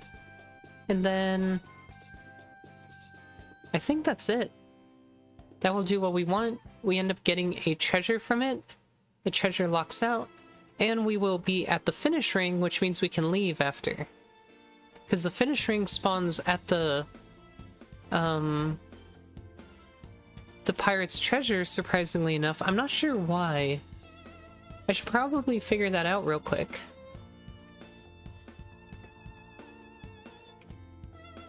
So, yes, we want to figure that out because total boss encounter mobs. Let's see.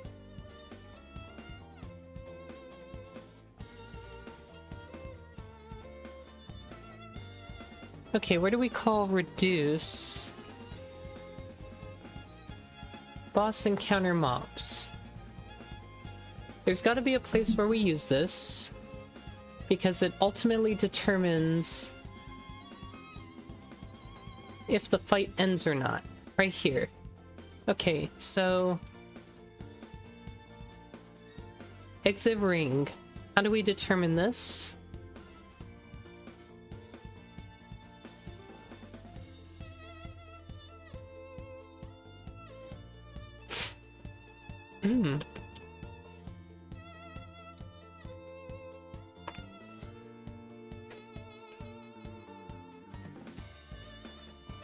So it's determined by the position of the thing that died.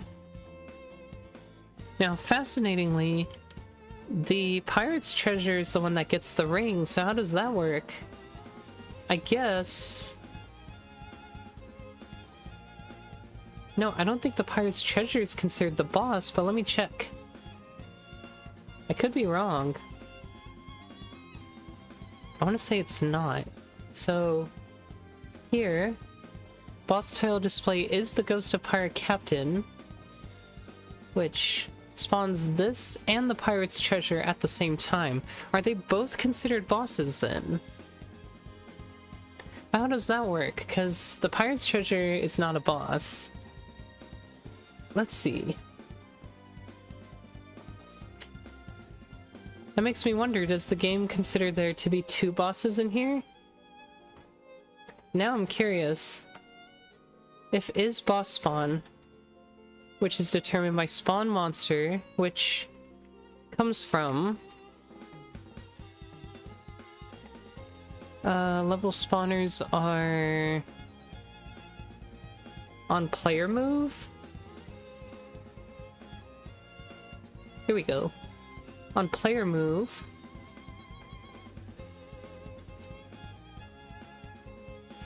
We set it to triggered.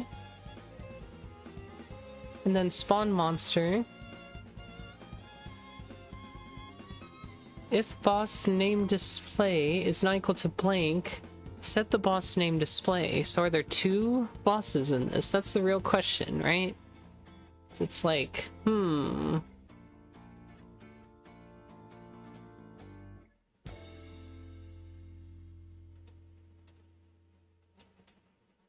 Because yes, now the boss name display is not equal to blank, so that must mean we have two bosses?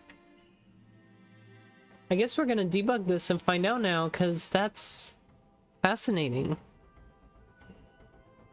Because I was thinking originally, oh, how did it determine that the exit ring was going to spawn first?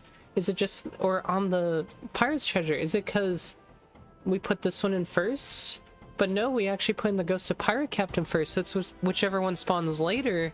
But why is it the one that spawns later? That doesn't really make sense. It's not even considered a boss. All these questions, and it doesn't make any sense. Also, there was a random period here, so it was complaining about syntax. So, yeah, I'm just curious what is going on there. It's a bit concerning. Another syntax error? Oh, yeah, that shouldn't be there either. I must have deleted something. I must have deleted something and then left a symbol there. Yes. Okay. So, let's take a look and see if there are actually two bosses in this fight. According to the code, it makes any object that spawns in from a spawner with a boss title display a boss. So according to that, we have two bosses, which is fascinating and not intended at all.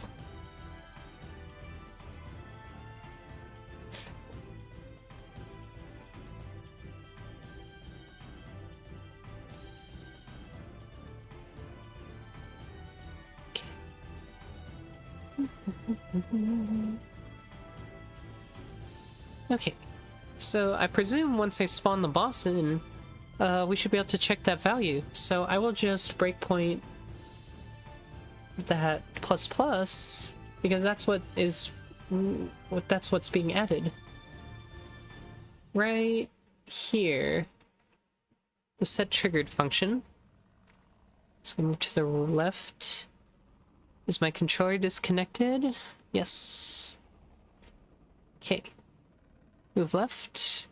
Okay, so we've triggered the spawn. Which means if I go in here, we're gonna spawn two monsters because there's two to spawn. Now, the question becomes, does this trigger twice? So here's one for the Pirate Captain? Yes, the Ghost of Pirate Captain. And yes, we're in here a second time for the Pirate's Treasure. So they're both considered bosses. Apparently destroying one boss does not... or spawns the ring, even if there's still another boss present. So is that a bug? if we make a fight where there's multiple bosses, then ideally we want all the bosses killed before the fight is considered done, right? That makes the most sense. So why is it like that? So let's see if we can fix that. So where was that find I had earlier? It was finding...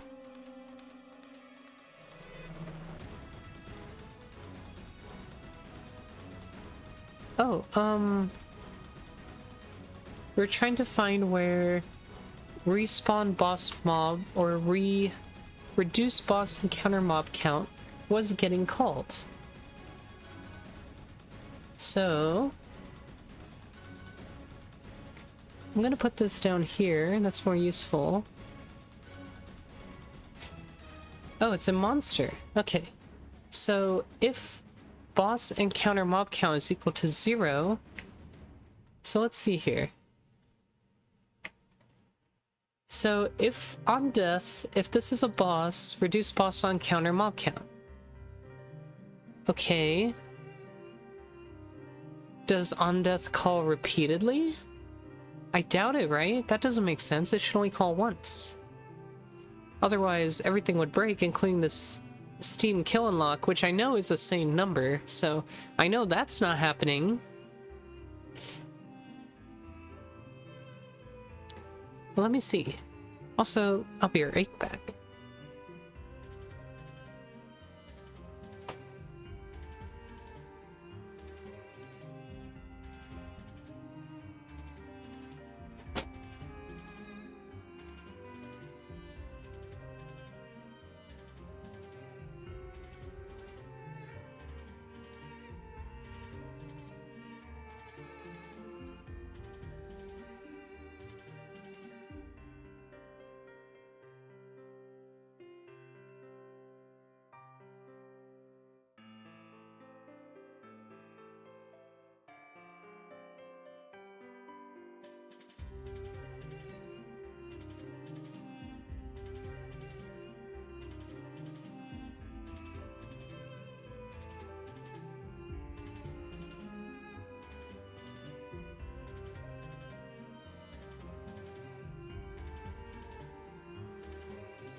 Hi all, I am back, and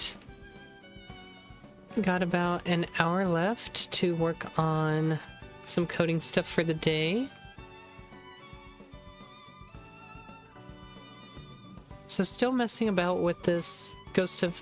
So this is an interesting bug that I don't think really popped up until we decided we wanted to try testing it, so that's kind of fascinating. So we do end up with 2 bosses. Like, it counts as 2 bosses. So the question is, why does the exit ring now spawn when we kill just 1, right? So what I'm going to do is we're going to breakpoint the on death function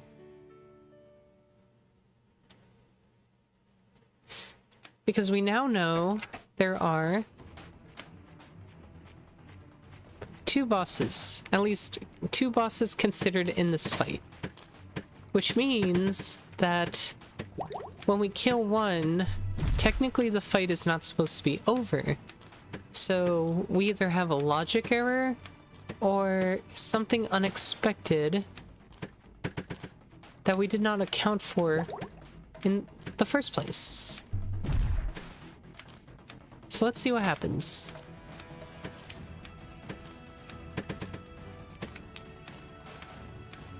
Also, I'm running in debug mode, so it might look a little choppy, but that's just how it is. Okay. Oh. Wait, what? Oh, we're going on death for the coin. Well, the coin's not a boss, right? So I hope the coin's not a boss. Okay. So yes, the coin being spawned in is not a boss. Let me go return it. Find our little boss.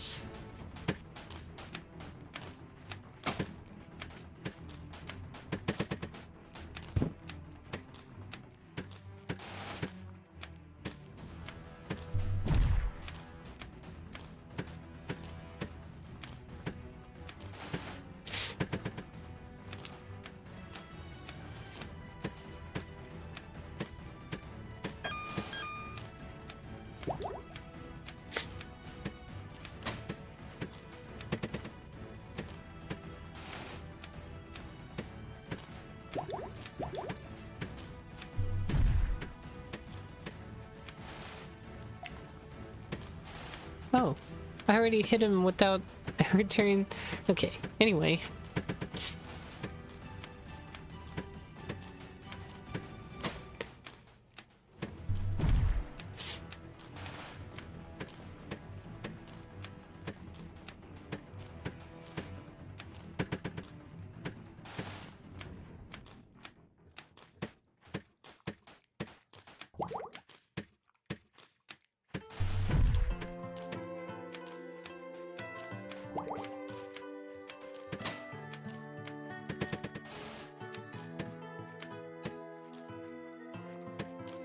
Oh.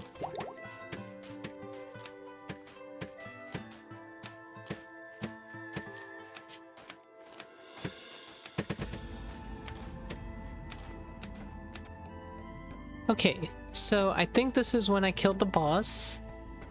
So it's going to reduce the boss mob encounter count. So we should expect that after this, it becomes 1. So it's 2 right now. Now it's 1. So we're good there.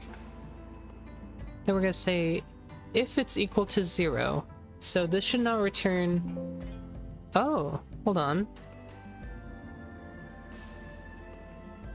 Did I do something? Hold on. Oops. Anyway, yeah, it returns the total count, which is going to be... If we look at our watches, or our autos, it will return 1. So that's correct. So it's not equal to 0. So we skip and increase the kill count during unlock, which is fine. That's normal. Do all that. It does have a strategy death function, so it begins running that. So we have confirmed that there's still 1 boss left. And if there's one boss left, that means the spawn ring should not appear. In theory. So how does the spawn ring appear now?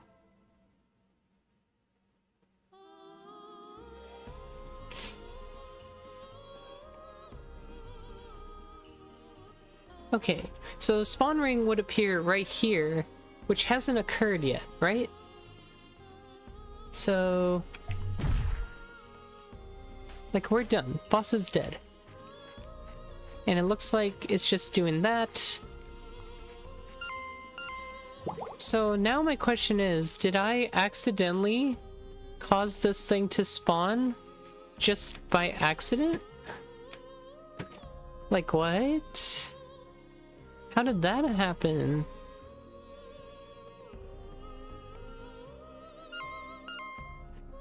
I'm so confused. Also, we have to reset the collision radius for this thing.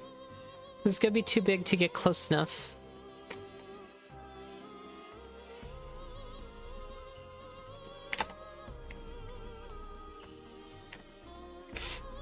Okay.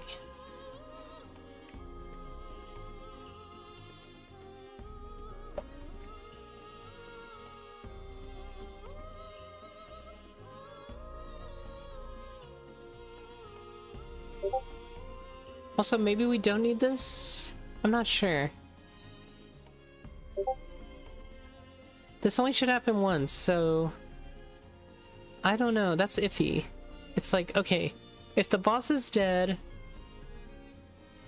we can just say, like, a waiting phase? We have a waiting and a rewarded phase. I think that makes more sense. Goodness.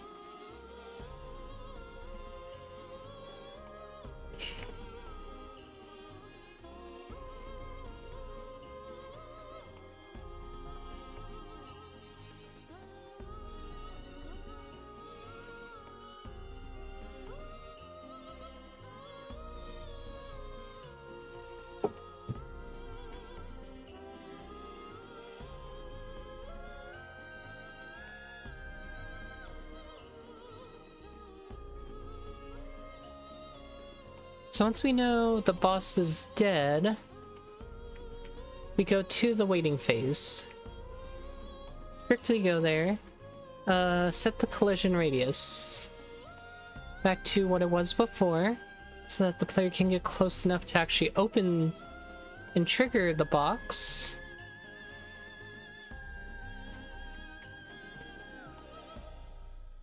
And now we're just waiting because we already confirmed the boss is dead. So all we have to do here is, once the player gets close enough, spawn the items that are in the chest, and then that's it.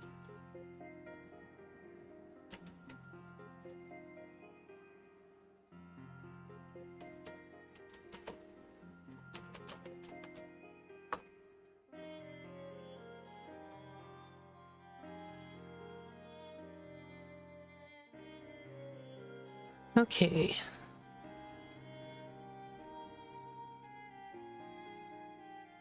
As for why the spawn ring spawned the first time, maybe a release build bug? Because we're not running in release build now, so this doesn't happen now. So maybe in release build something got optimized and this got messed up? It's hard to say. But now that we've handled this correctly, I think it makes sense to go back to try all of this again. So with the spawn ring not spawning, I think we wanted to spawn right here. Or, yes, right here. So I guess we could copy this code. Or technically we could kill this monster. Like, would that work?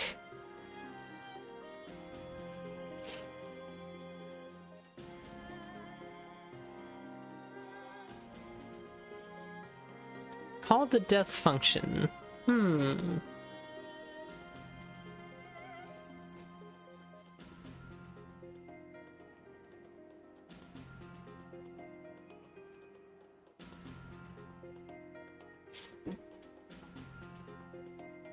Trying to think here.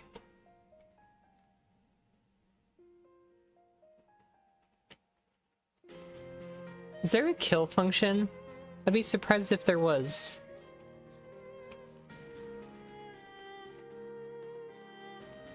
But obviously we could just hurt the monster for its total health.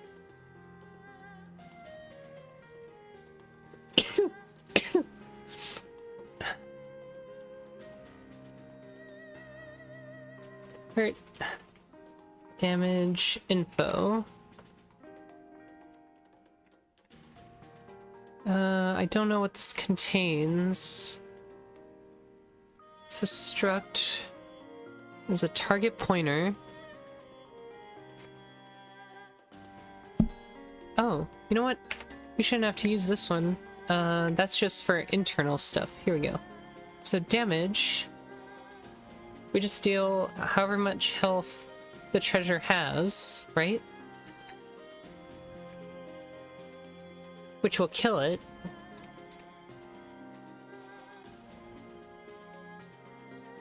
And we'll make it be true damage. That way it just dies. No matter what. It's not gonna have any buffs or anything, but you never know. Just be as thorough as we can here. Making it a... I thought I had true damage here. It's kind of weird.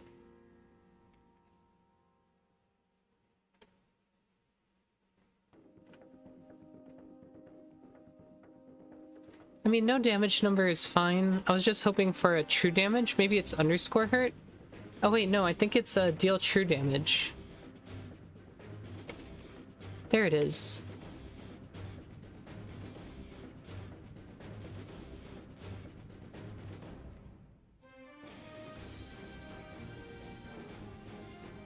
Damage mount and any flags.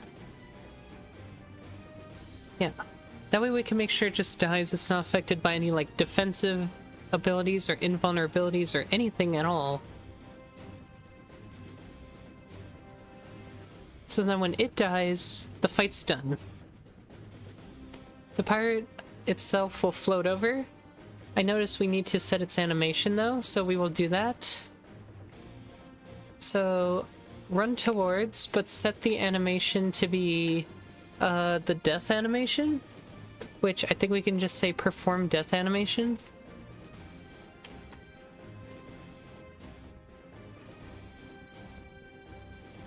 I guess not. Okay. Jesus.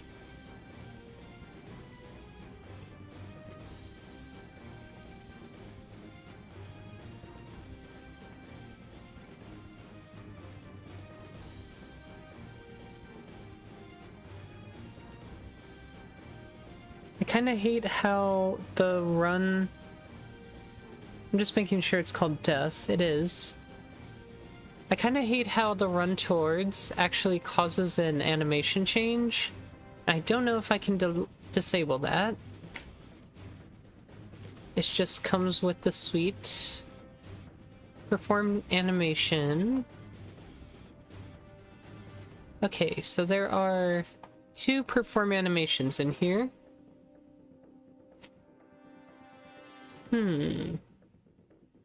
But they don't actually do what I expected, so I don't know if it's because of something else.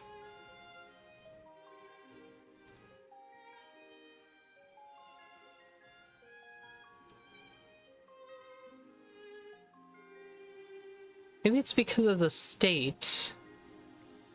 That might do it.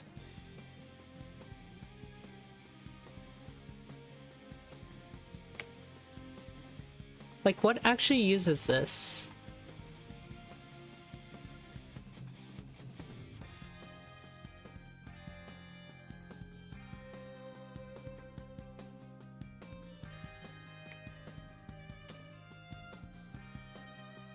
It's a little confusing, but I think I can make it so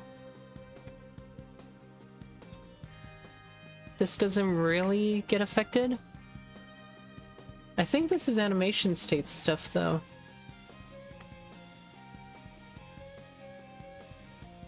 No, it looks like monster states that just are all grouped together. Or even player states, from the looks of it. It's like, huh. Yeah, this is all player state stuff.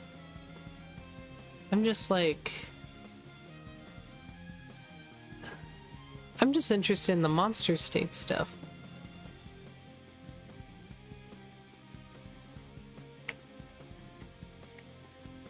But apparently monsters use this too.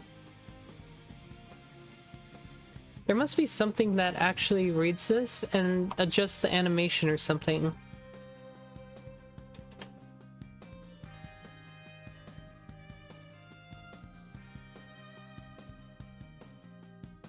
Set state, move towards state. But no, nothing that's actually changing the animation. At least not by default.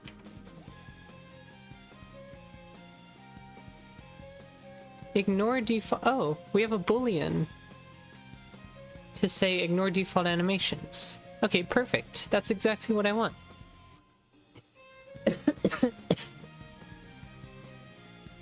So if we set to true, it won't trigger animations, which is what we want. Alright, so we're gonna try this again and see how that goes. So the way this is gonna work is we defeat the boss. The pirate captain, Ghost of Pirate Captain dies, and then after the Ghost of Pirate Captain dies, it floats over to the pirate's treasure. And if you go over to the pirate's treasure, it will open up and give you the final boss item that your reward. And once you get the reward, you get to leave with your item. Because the exit ring ends up at the pirate's treasure because it's the second one to die.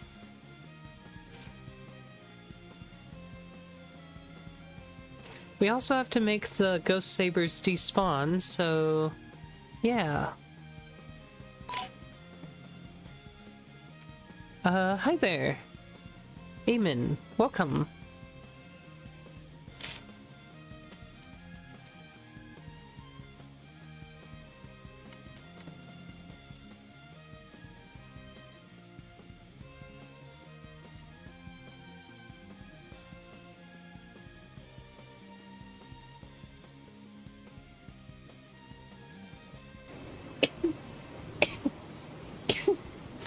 God, I am dying today.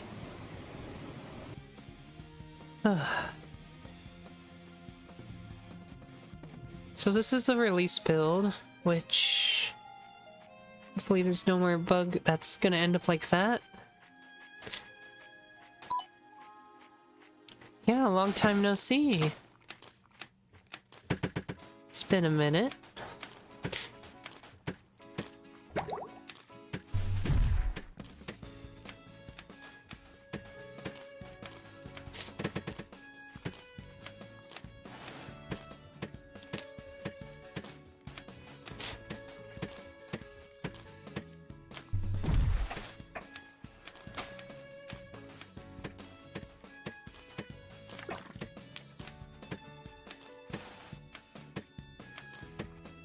Oh yeah, I forgot when it hits you, it stops for a minute.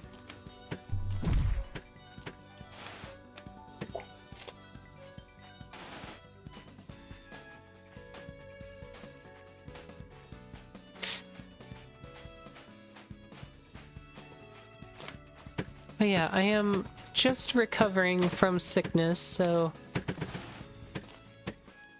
Unfortunately, I have the sniffles and all the grossness that comes with it, so I apologize. But I did have enough willpower to want to code today. Yesterday was the worst of it. God. I just hate sickness. Like, please just get it over with.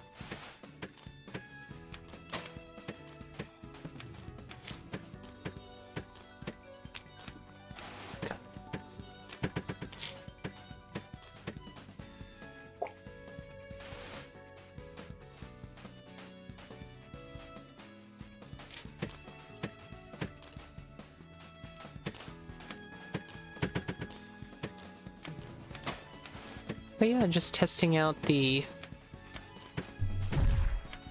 final boss of Chapter 3. We've been kind of debugging it all day long, making the fight more balanced and fixing some things. I decided to add a little bit of fun things to the end, so to make it a little more unique. So just game dev stuff. Okay.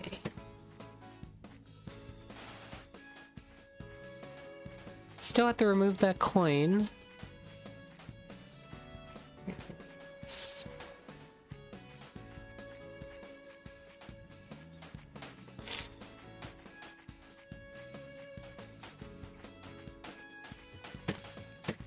So this is locked now? Yeah, it's locked.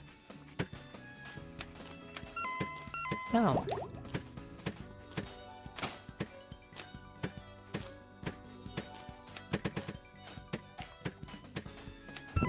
Oh, it died. Okay.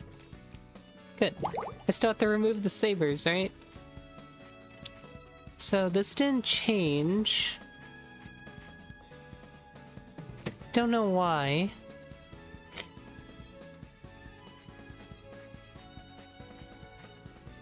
I guess it's not detecting that it's dead.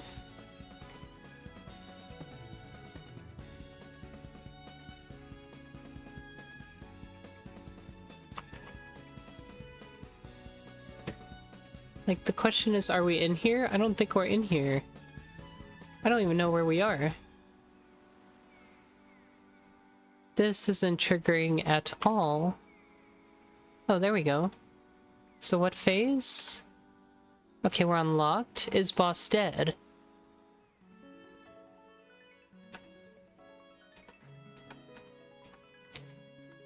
So is boss dead is false because another monster is alive. Okay.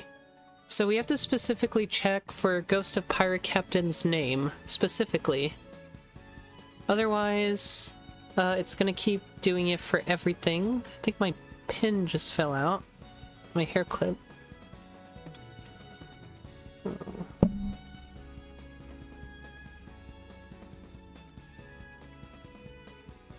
Oh gosh.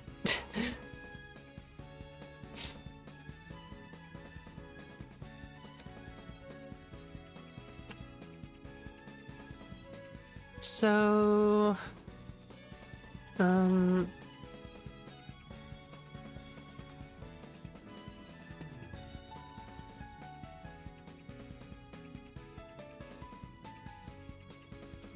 we need to check for the name of this specific monster and only this monster.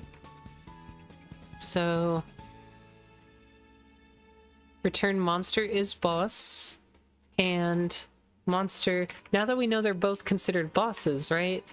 We have to make sure this monster's name. So get a display name, I think is what we want, is equal to this string. And note that we are hard coding it, but that's on purpose. I don't expect the Ghost of Pirate Captain to change its name anytime soon.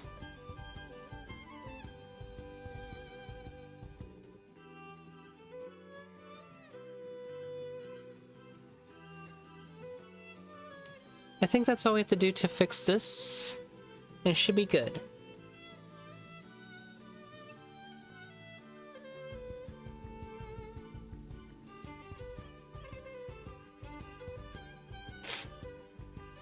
And then we also need to remove the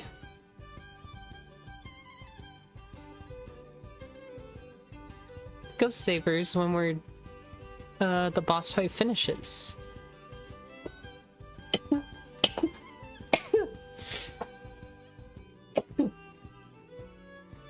God, excuse me again. I guess we'll need the bullet list and we'll clear out any ghost sabers.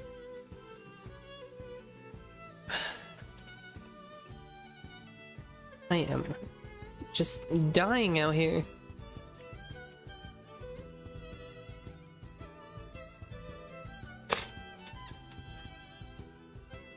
So for I assume these are pointers.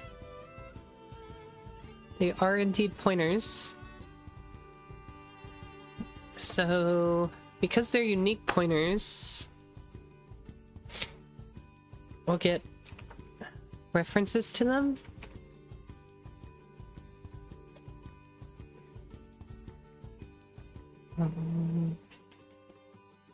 Light bullet.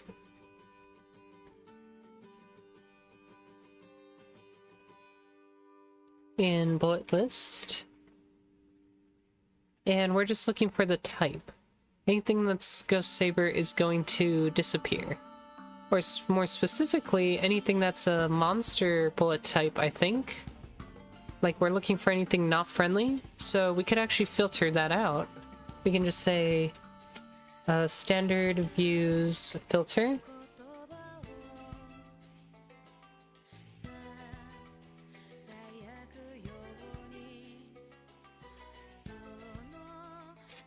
And we'll filter it by any bullets that are considered non-friendly.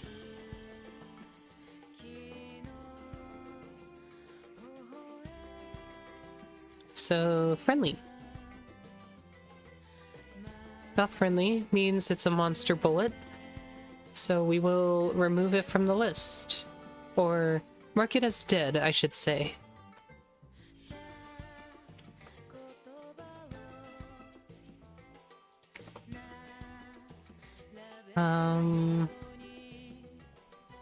Missed something?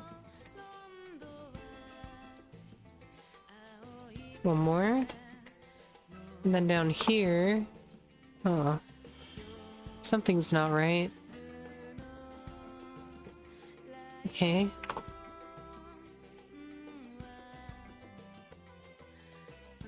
I think if we set its lifetime to 0, we kill it. Or we can deactivate the bullet, I think.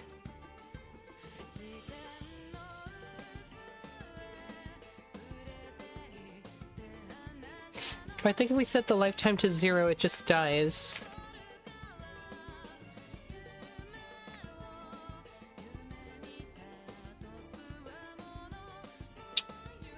Yeah.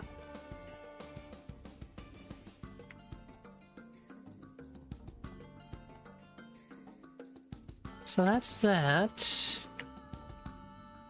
Okay, let's give it another shot. Now the Ghost Sabers should actually disappear when the fight ends.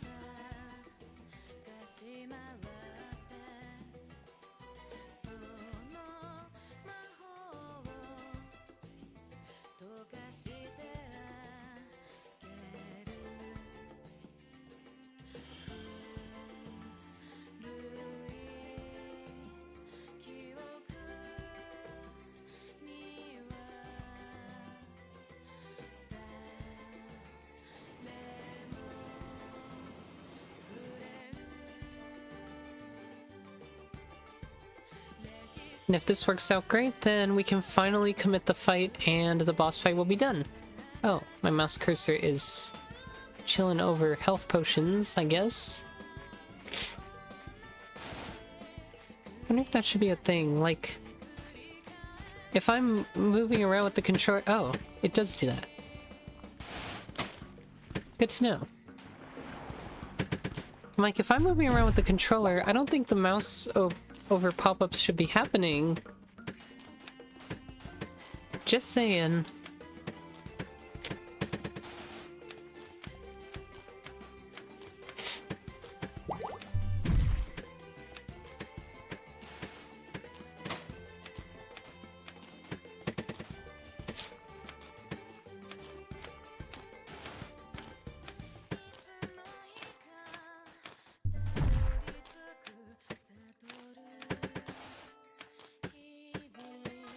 We still have to do the coin thing. I keep forgetting, and I keep saying it, so we will do the coin thing after this. Coin, coin, coin. Coin, coin, coin, coin, coin. Don't forget the coin. Oh, I still have to give the coin back. I have the coin. Okay.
Okay, so let's see what happens when he dies.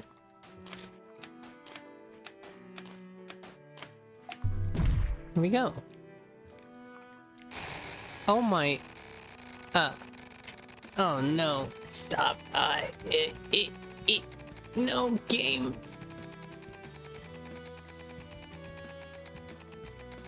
No. It's over. Oh no.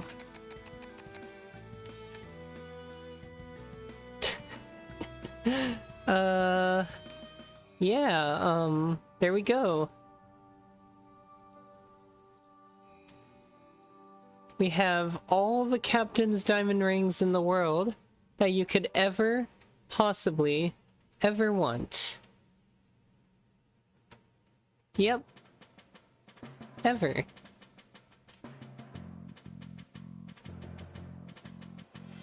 Isn't that wonderful?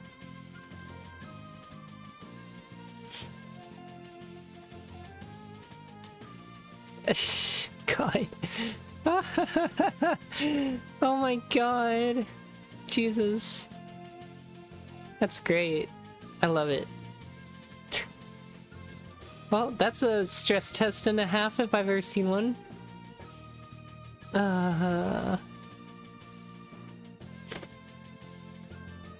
Well, this character now has 4 bajillion rings. I don't even know if the save file is gonna save anymore. It might be broken. I'll be for real. I think right now it has to clear like the entire item list. Let me see. Yeah, we have like 770 megs of memory used. Oh wow, it did it. It just took so long.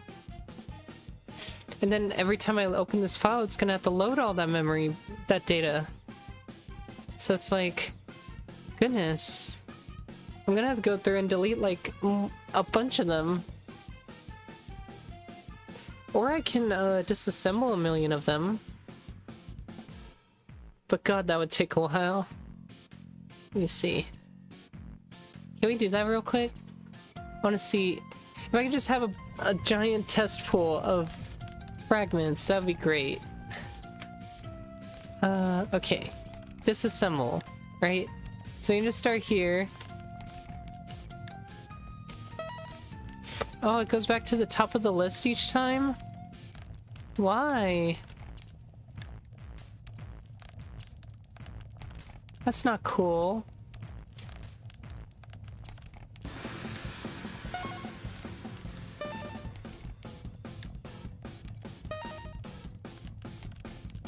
Wait, does this work? No. Okay.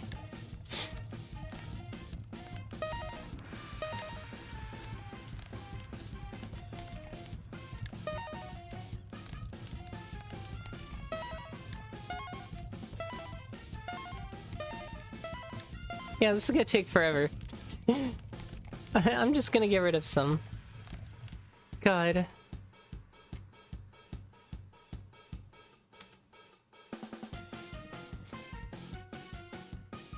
Okay.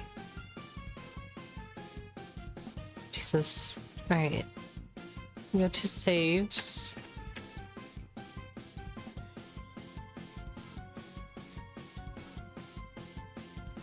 Let me just clear out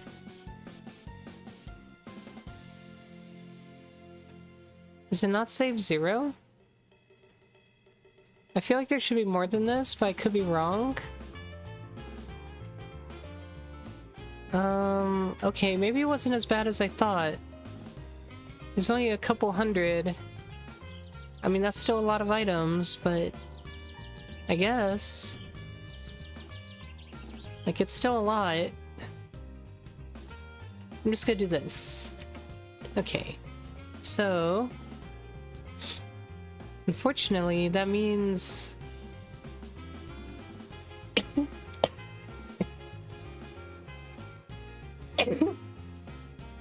Oh, excuse me. God. I wonder if my game is broken now. My character. Because it's not gonna load, like... Oh, I guess it's fine. It doesn't care what the actual slot number is, it will still load them. So I still have a bunch, just not a billion. Although if I'm being for real using that disassemble menu, I expect that I should be able to just hit disassemble, disassemble, disassemble, like it keeps selecting the next item and going from there, right? Like that would make sense, but...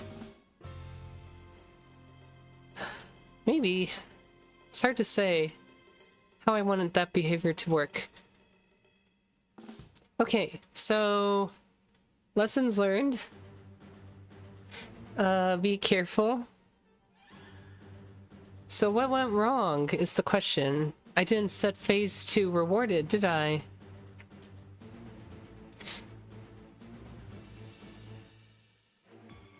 Okay, yes.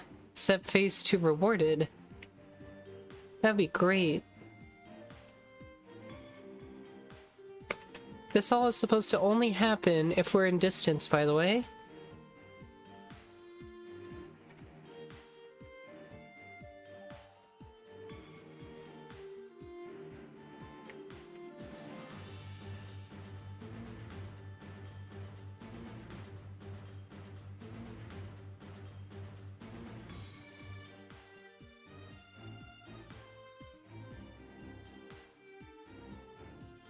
So it says the Ghost Pirate Captain rewards you handsomely, checks if the distance is less than or equal to the open distance, then sets the phase to rewarded after spawning the item. Only one item, not a bunch, and going from there.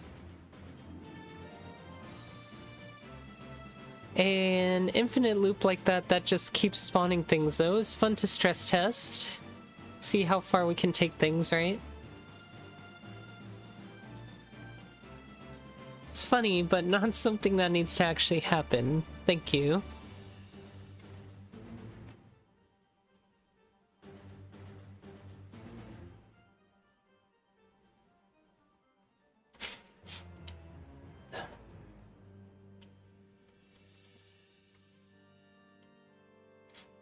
Okay. Do this again. I don't have mana potions.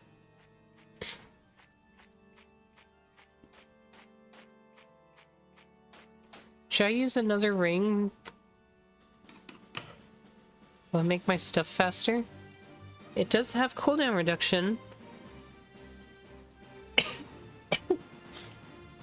The cooldown reduction is not very useful without mana, though. Well, it's only useful, yeah, if my mana regen's good. But if, like, I can only spam rapid and multi... like, really, I only want to spam rapid and multi, so if my mana refills completely before I can use both, then it makes sense to do that. It looks like I get back the mana I need for these, so CDR would be a good idea to spam those abilities. That will increase my damage output. So let's try that and see how it goes. I don't know if I keep lethal tempo. I think that's technically more damage. Is anything here triple maxed? Looks like 7, 16, and 3% is what I'm looking for. Oh, there it is. There's a maxed one. Let's lock that one. Let me see if I can find one more.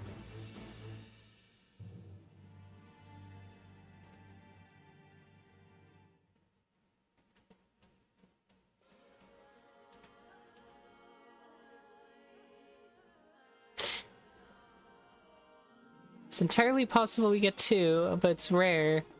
I think 2 lines is the best we're gonna get. So that gives me 21% cooldown reduction, which is pretty massive. It means my abilities are 20% faster, 4/5 the normal speed. The cooldowns are, that is. So you can see the numbers actually go down faster than normal. So that's good. So yeah, my DPS goes up with that.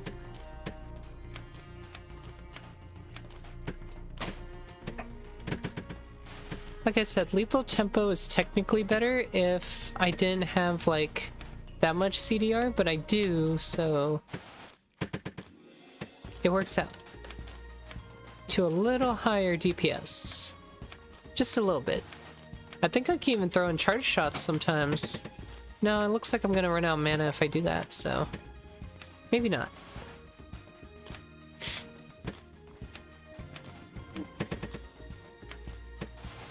It looks like I have just enough mana to keep spamming them, although it looks like I'm actually gonna start running short.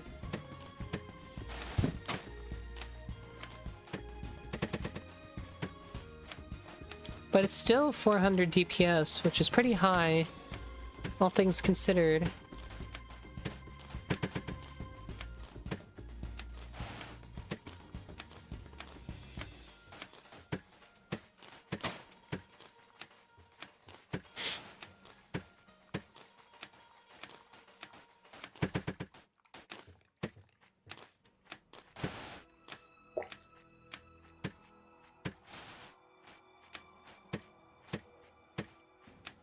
Where is the boss?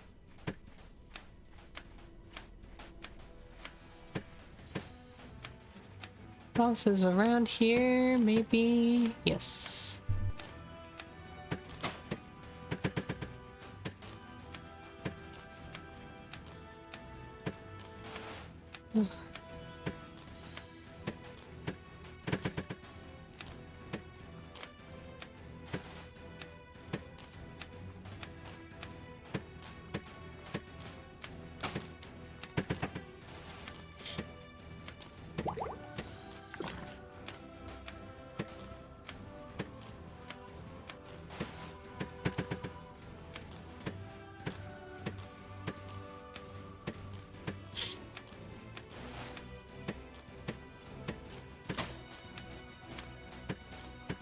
Okay.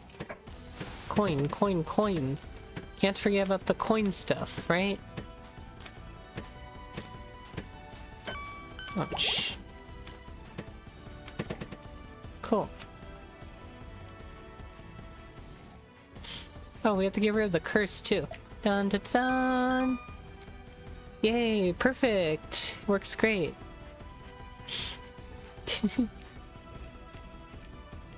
Yay! Why is my controller vibrating? Ah! I don't know why that happens, but yes. Okay, that works beautifully. So let's go ahead and save. And get rid of the coin toss for the final. Okay, so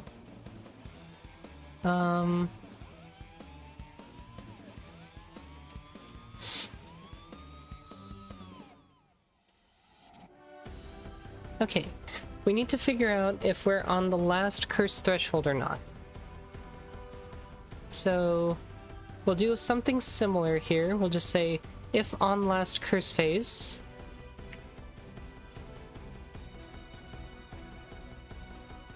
To determine if we go to toss coin or not. If we don't go to toss coin, all we have to do is hide.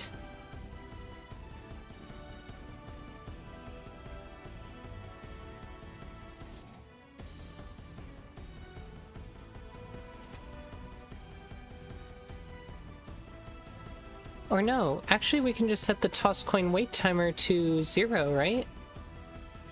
Let's see.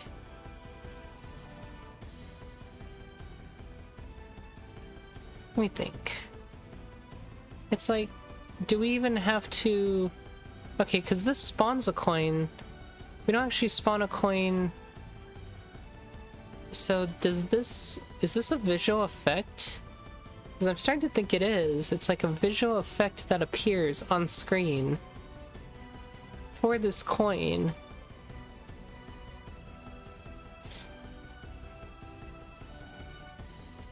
Toss coin target. I wonder what causes it to even display in the first place. It's like, yes, we have a coin, but how is it even appearing, to be honest? Oh, this effect. Flip coin effect. Right. So if we don't do that, then none of this will happen.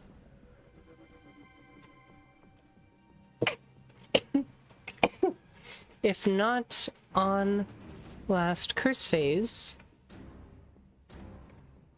coin effect. Okay. That will take care of that with no extra side effects, and we should be good. I think that's everything. Cool. So, with all those changes in mind, we can finally do a last commit and build of the Ghost of Pirate Captain boss fight. And finally commit this branch to Master and have a boss fight officially complete. Which I think was one of our issues, that we could finally mark off one of our milestones. So that's good.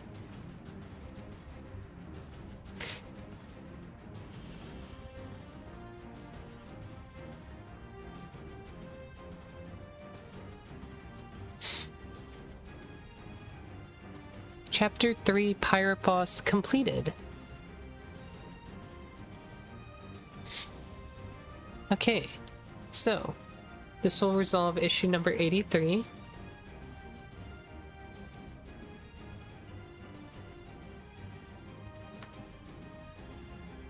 Fight tweaks, balancing, fixes, and reward adjustments.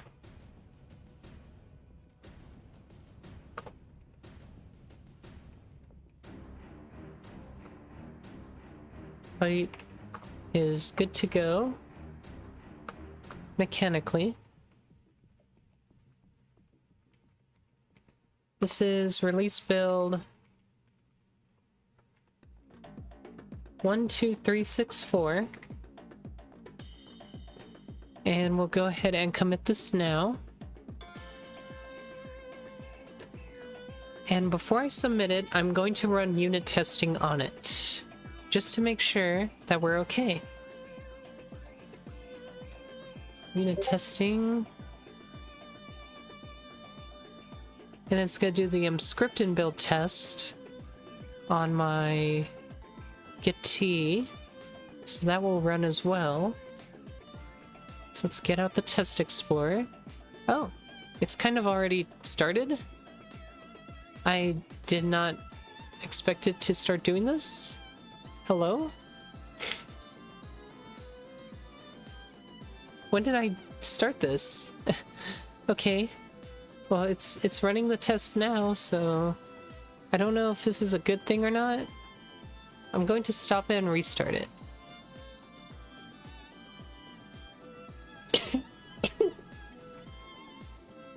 Yeah, because like it has to rebuild some stuff. I've made changes. I want to make sure everything works. And if that's good, we can submit.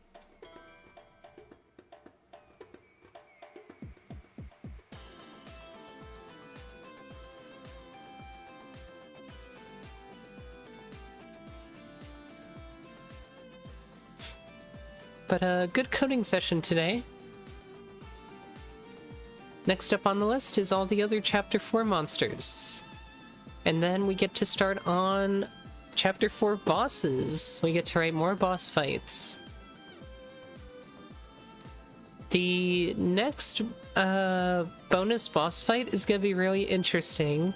I won't spoil it yet, but it's going to be kind of fun to write because it has a very unique mechanic. A mechanic that we haven't really implemented yet, at least for monsters. So that's your hint.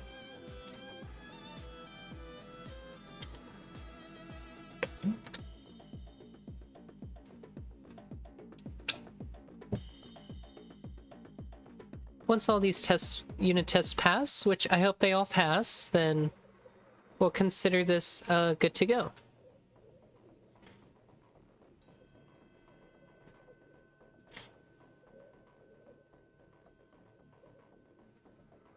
In the meantime, I will be right back.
Alright. Looks like we are a little more than halfway done with the unit tests. So far everything has been passing, so that's good.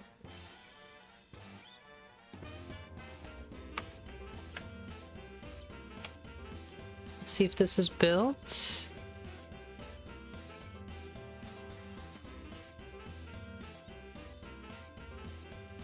Look at all these things I've been doing for it. Like, damn.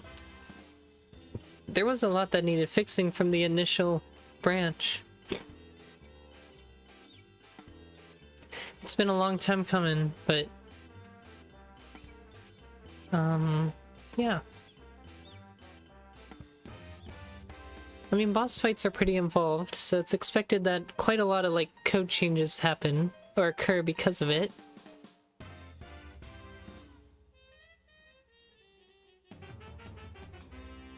I'm glad the monster scripting system is as flexible as it is. That was done on purpose, just to make it easier for us to really implement fights exactly the way we want to. Hi again, Plasticky. We're just about done here.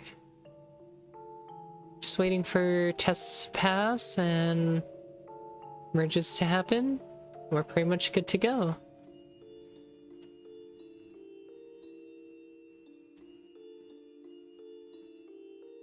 Looks like this just finished. Yep.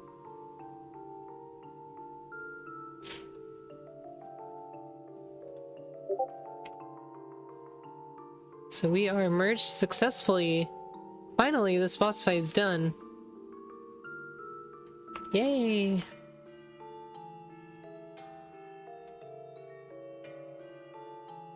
Alright. And with that out of the way, we can finally close this issue. Made 6 months ago.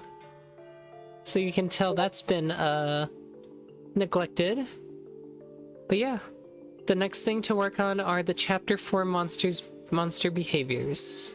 So that's what we're starting on next. Still a lot to do, of course, but piece by piece, little by little, that's how you complete large projects.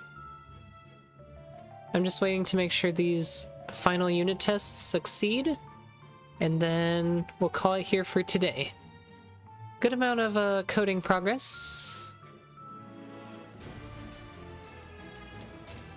Good amount of bug fixes and whatnot.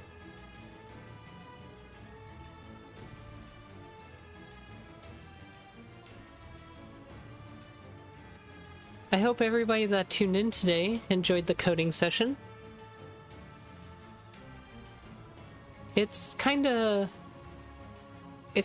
chill to just work on a larger code base where it's not like, oh, I just have to run or put out feature after feature after feature, like engine feature. It's like the engine is basically built at this point, and what we're working on now is all the content for the game. We're adding the monsters, we're adding new items, adding new weapons, equipment, adding new NPCs, shopkeepers, stories. Like, we're at the point where there's almost no new mechanics to implement. Now, there is a new feature to add in Chapter 5, I believe. So there is one more brand new mechanic we're gonna add. Oh, this. Yes. It's called the Arena. It's one of the final progression systems of the game, and that is gonna have some very special rules to it. Although it still uses a lot of the same system mechanics, just it has its own special name and special systems, so it'll be fun to implement that, and then we'll go from there. The game is coming along nicely, though. Like, this isn't bad for, what, 2 weeks of progress, I think? Has it been 2 weeks?